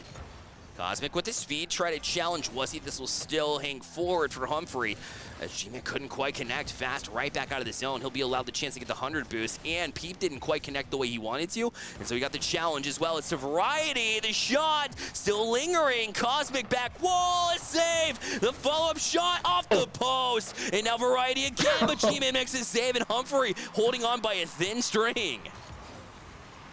I feel like we were witnessing something just, I don't know, nothing was going in, and it was due to the great defense and also due to the great crossbar that everyone knows and loves. Yeah, was he going to try to challenge that back wall just like we've seen previously? You're right. As G-Man on it, the shot, that's going to go well high. Cosmic had a bit of trouble trying to handle that, but it'll eventually settle it back down. That's in front, but Fast was already on it. Now they're in transition. Is Variety going to try and sneak in the far side post? Cosmic, a save! He got to it! Peep, I'm not sure how, but he was able to get to the far post and keep that one out as well. I've seen Peep make more saves in this series than I've ever seen something like this happen. And another one! This guy is going crazy right now. That's just pure dedication. At this point, that is unreal. He is playing out of his mind, and he's just summoned a whole different Peep. He's evolved in the Pokemon terms, right? He is just at his best form defensively, and he's given his team every single chance and shot possible. As now Variety going to try to end all of that for nothing for Peep, but now he's able to hold strong again. Was he to challenge the back wall? He's on it still. The double just off the mark. And now just the corner missed goes. that double. Oh, just missed it. Just off Peep the mark. putting them up. But Wuzzy, I mean, they're on the attack right now. Humphrey is in a good spot in this situation. You're seeing it time and time again. A possible setup here. There it is. As Peep puts it down. Peep with all these great saves, and now the goal, the 2 minutes in overtime, slams it down to tie this series up, Bear. And you saw G-Man challenge the back wall as well to get the man off that place where Peep could get to it. And so all of that effort from Peep, he digs so deep here for Humphrey and able to even the series here at 2. What a series it's been so far. Peep clearly the MVP of that solo game. 2 goals, 4 saves, and those 4 saves were incredibly timely and came back virtually out of nowhere. I mean, he was just all over the pitch, and he was a big reason why they're not only still in this, but advantageous, as not only have they drawn even here in the series, but they also have that momentum rolling into the next game. 4 saves by Peep. I feel like every one of them was by a hair. Or either already in the goal somehow, able to take one out. But also 6 shots as well. I mean, he's got the offense as well, so keep an eye on Peep. I mean, this team's just been rolling. That is a work ethic that can really discourage your opponents to keep it off the goal line. And I'm talking like Bag Chasers should have won that, right? It was just on the goal line multiple times. I'm talking the ball was probably 90% into the net in a couple of instances there. And he was able to keep it out, and then the dagger at the very end to end it in overtime. I mean, this man is absolutely outrageous, and you know who they're targeting in this next game here. If you're Bag Chasers, you're looking to get Peep off the pitch. Absolutely, and just, I mean, maybe even demoing him just to get him out of goal too, because he is saving just about everything they're dishing out. My goodness. We just got word. Rolling Ronalds wins game number 3 with a flawless sweep. Incredible work from that team in Overwatch 2. Congratulations to the winners of Overwatch 2 in Rolling Ronalds, as they just proved to be the best team in Overwatch 2 here in this event. We thank all of the Overwatch 2 teams for coming out here today and participating, and not only today but yesterday in the weekend of Carry2College, and we hope and wish you good luck in your adventures into the collegiate scene. Incredible job from that team to just step up in all the right moments. They're able to win the championship, and we'll see who takes it in Rocket League right now. It's dead even at 2. I mean, this series is unbelievable. I mean, back and forth.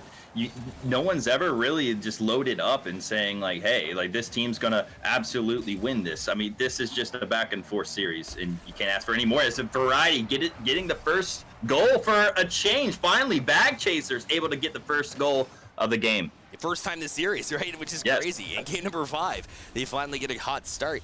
I mean, it's not like they've had terrible starts, right? In fact, whenever Humphrey gets that first goal lead, they consistently have been able to tie it. We'll see if it's any different when they're not forced to chase for that first goal. We'll see if they can get the second one in just the same amount of time. I think that would go a long way to get them back on track after Peep and Humphrey just caught them by surprise last game. Yeah, absolutely. But nevertheless, Humphrey now on the offensive side trying to get themselves to tie it up, just like every game that we've seen, the 1-1 score. Now on it is Cosmic, as Peep was able to easily target and locate that one. And you saw he wasn't confident in his touch, so what did he do? He went right back towards net to get that extra touch to get it to G-Man in order to get out of the zone. You're never out of a play in Rocket League. You are constantly either rotating, getting a touch, or reading the next touch, right? You have to be consistently mined in the game, and where's the ball gonna go next? Just like in traditional sports, it's all about calculating and anticipating the next play, while also being able to locate what you're doing in the current state of play. It just consistently keeps going. You can never be a spectator in Rocket League. Absolutely. Knowing where that ball's going to be is, where you want to be. You want to be 2 moves ahead of your opponent. That's kind of where you're wanting to be, because you're expecting passes. You're expecting a goal from Cosmic as he gets up 2-0 here for the Bag Chasers. But yeah, you're always wanting to have, that extra move. Where is this ball going to be? Well, I'll already be here on the side wall. And so that's what we're seeing a lot of right now. No, you're right. I was expecting a goal from Cosmic at some point, and we sure enough got it there. As you saw, the bump out in front was ever so important to free up that space. And now almost another one here for Bag Chaser, and sure enough, they'll get it. Cosmic again. He strikes through. The demos and physicality is just disrupting the Humphrey play. You can tell Bag Chasers were on a mission after dropping that last game.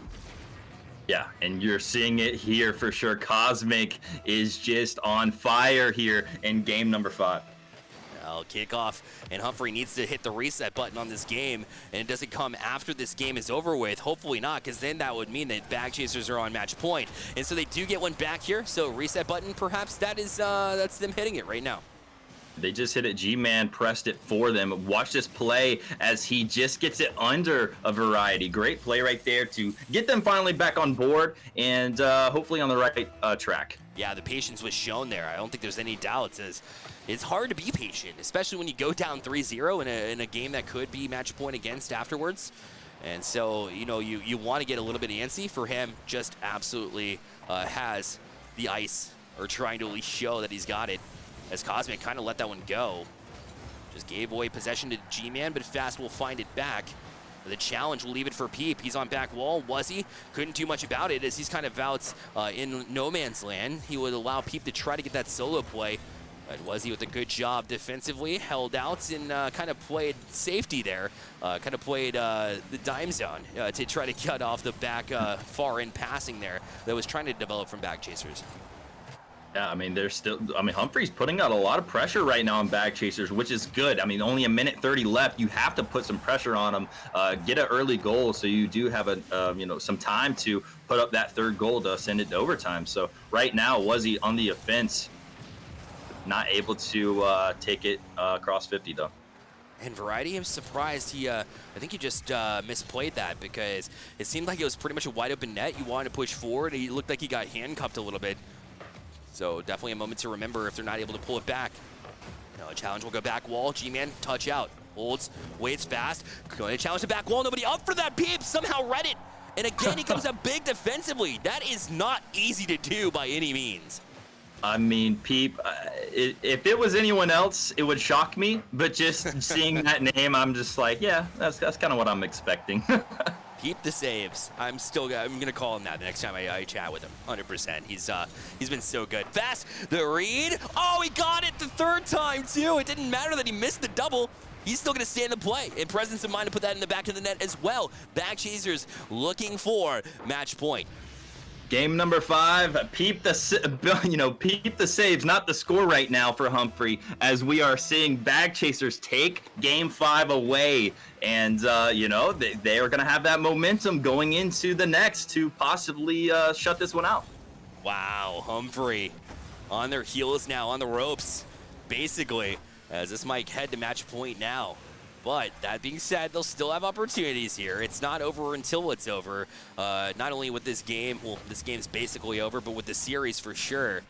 You're never out of one until it's over. And this is not like it's going to have to take a huge comeback effort. It's not like we're talking about a 7-game reverse sweep. We're just talking about how they have to win 2 in a row. But it will be a huge advantage for Bag Chasers as they head to match point now in this one with the 3-2 lead in the series.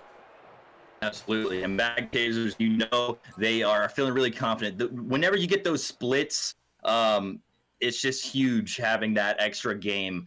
You can kind of calm down, relax, and play your game rather than panic saying, hey, we have to win this game. So the backs aren't against the wall for Bag Chasers, but it is for Humphrey.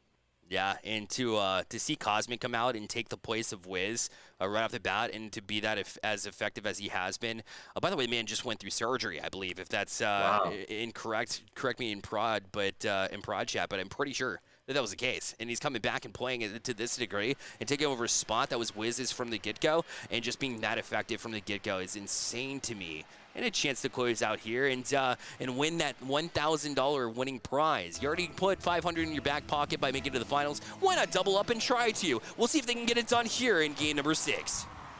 Absolutely, and if that's true, I mean, that's very inspiring for sure. I mean, going in and trying to even compete right after that is very inspiring.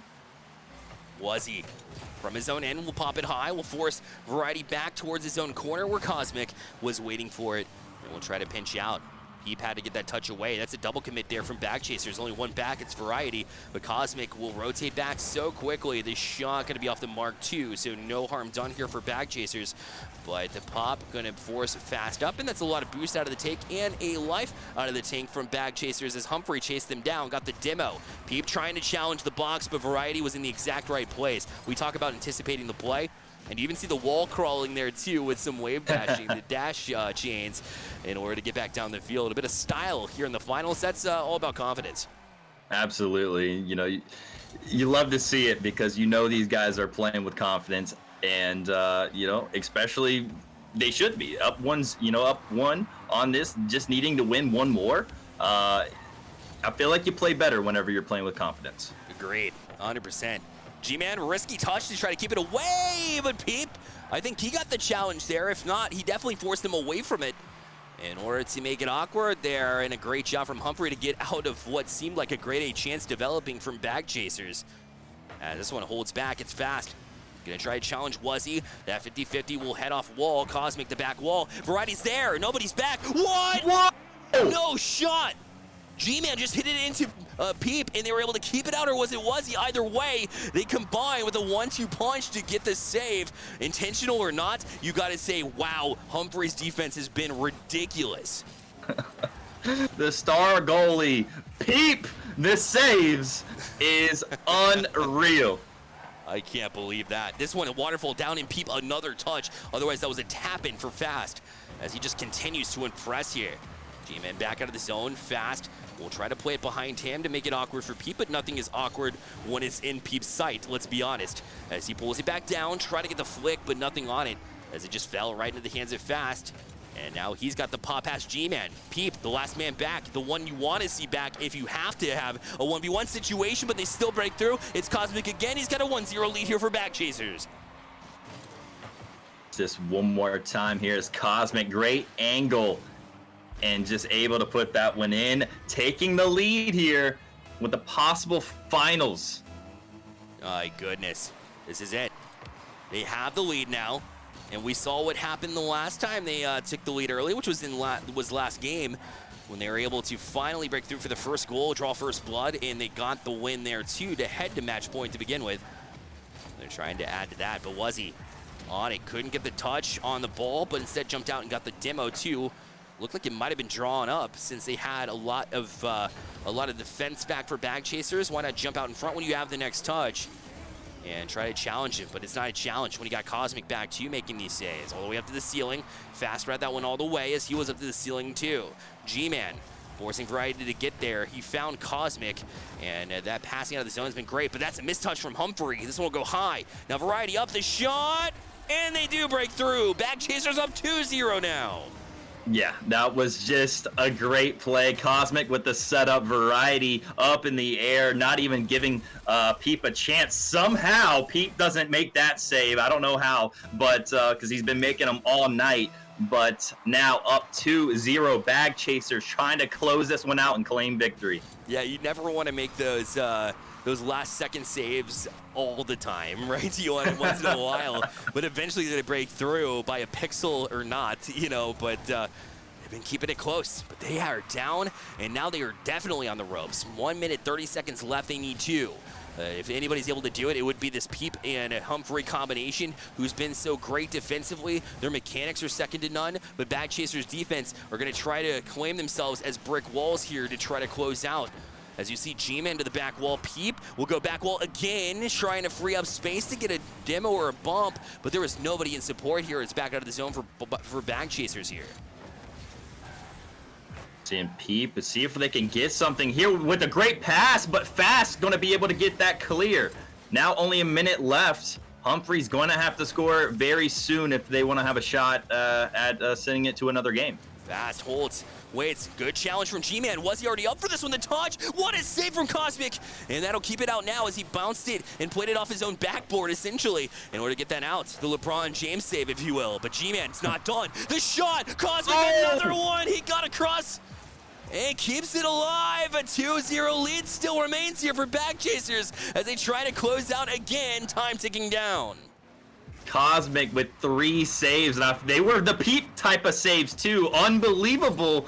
And now, I mean, still scoreless right now. Humphrey just trying to get that ball back on the offense. It doesn't look like they're going to be able to. 10 seconds counting down, Bear. There it is. Peep will leave it. Wuzzy trying to push forward. They need one goal right now. Fast able to keep it away from them. Peep can't do much about it. And he was great defensively, but not good enough. Bag Chasers are your Carry2College 2023 champions. champions. What a performance from this team as they just dug deep and were able to take it to this Humphrey team that looked sharp. It didn't matter how many incredible saves people were able to make. This team came together. Cosmic came in late to sub in for Wiz, and it didn't matter. This team just on point throughout the entirety of this bracket. Absolutely. I mean, great game. I mean, like I said, just going through back and forth. I mean, whoever was taking the lead, it wasn't too much longer with the other team coming back. And now you just see phenomenal saves on both sides. Cosmic, Peep went from the Humphrey side, but just unbelievable on both sides. Great game, a best of 7 for sure. That's for sure. Oh, my goodness. I mean, every single player in this lobby deserves, in my opinion, of course, an opportunity for the collegiate scene to play at the CRL level. I truly believe that every single player on this pitch has an opportunity to play at that level, and that's a mark that's getting more and more difficult season by season as so much talent has come through. With the pros hitting the scene too, all of these players are borderline pros as it is, and I still think that all these players have that potential to play at that level. And if they don't, even if they don't, there's so much opportunity out there with some of our partners with let's say NECC, right? You have college carball in addition, so there's not just this, right? You have NACE Star League. I mean, we talk about the many different leagues that you have available. If you're going to find a college, and really the importance is school first, but then also you can compete at leagues, and these players are going to be difference makers wherever they end up. Absolutely. And you've seen the leadership, the communication, just the teamwork out of all of these players. And, just hats off to all of them. Amazing day. Discounts, thank you so much for joining me here in the booth for this Rocket League Finals. It definitely didn't disappoint. Your last thoughts? Absolutely. I love casting alongside you, Bear Light. Great seeing all the competition, just the talent out here. You got to love it. And until next time. Incredible stuff. Again, we bring back in Olin for his final thoughts here to Carry2College, because obviously we saw the Overwatch 2 finals. And Olin, your final thoughts here to wrap up the rest of the night here. Man, the competition was fierce. That last series was maybe the best Rocket League series I personally ever spectated. The saves out of Peep were incredible. Cosmic coming into play, subbing in, not missing a beat. It was incredible. What a way to wrap up the day. Let's reflect on it. The many college interviews we've had, the player interviews, all the stellar competition in both Overwatch 2 and Rocket League. I do have to put you on the spot. What was some of your highlights here for us throughout the rest of this broadcast? Man, I mean, the one that stands out was the interview with Wazdy Taylor. That was just a very heartfelt and passionate message coming out of him, and he's a true leader and is going to step up into any program. This case scenario being Concord University, he's going to be a great addition to that program. But I mean, other performances, you got Deep in the Overwatch scene, just absolutely frying all day. Mesmer doing the same for Deerfield, just incredible performances all around, and I'm just very, very proud of everyone. Honestly, I'm gonna sound like the proud dad right now. I'm with you. And also from players, right, being the proud dad, but also behind the scenes in production. Every single one of you guys that stuck around for the entirety of this broadcast and put together this show of over 30 streams in addition to it. A big shout out to you guys as well. And of course the colleges and players that came through too. For any colleges out there, one of the benefits of being part of the Stay Plugged In network and creating your college account is getting those scouting reports and finding all of these incredible players that you saw here on stream and being able to locate the right players for you, not only just for the pitch, but also maybe which students you want as part of your program studying for esports or otherwise. Who do you want to bring to your school, right? I think it's super important. And then for players, of course, staypluggedin.gg, create your free profile. You can legitimately play in one of these recruiting events, and in addition, get your name on the scouting report. That's absolutely free. The first thing you gotta do though is go and create an account. It is so much worth it. Yeah, absolutely, and not to mention the Spin League series we just announced yesterday. That's coming to fruition very, very quickly, and creating an account and getting your name first in that ballot is only going to set you up for success in the long run. Absolutely right. Again, we thank everybody for tuning in too. We can't forget you, the viewers, for coming through and making it all possible too. Thank you all so much. That'll do it here for Carry2College Winter 2023, and we hope that you all have a great night. Until next time, good night.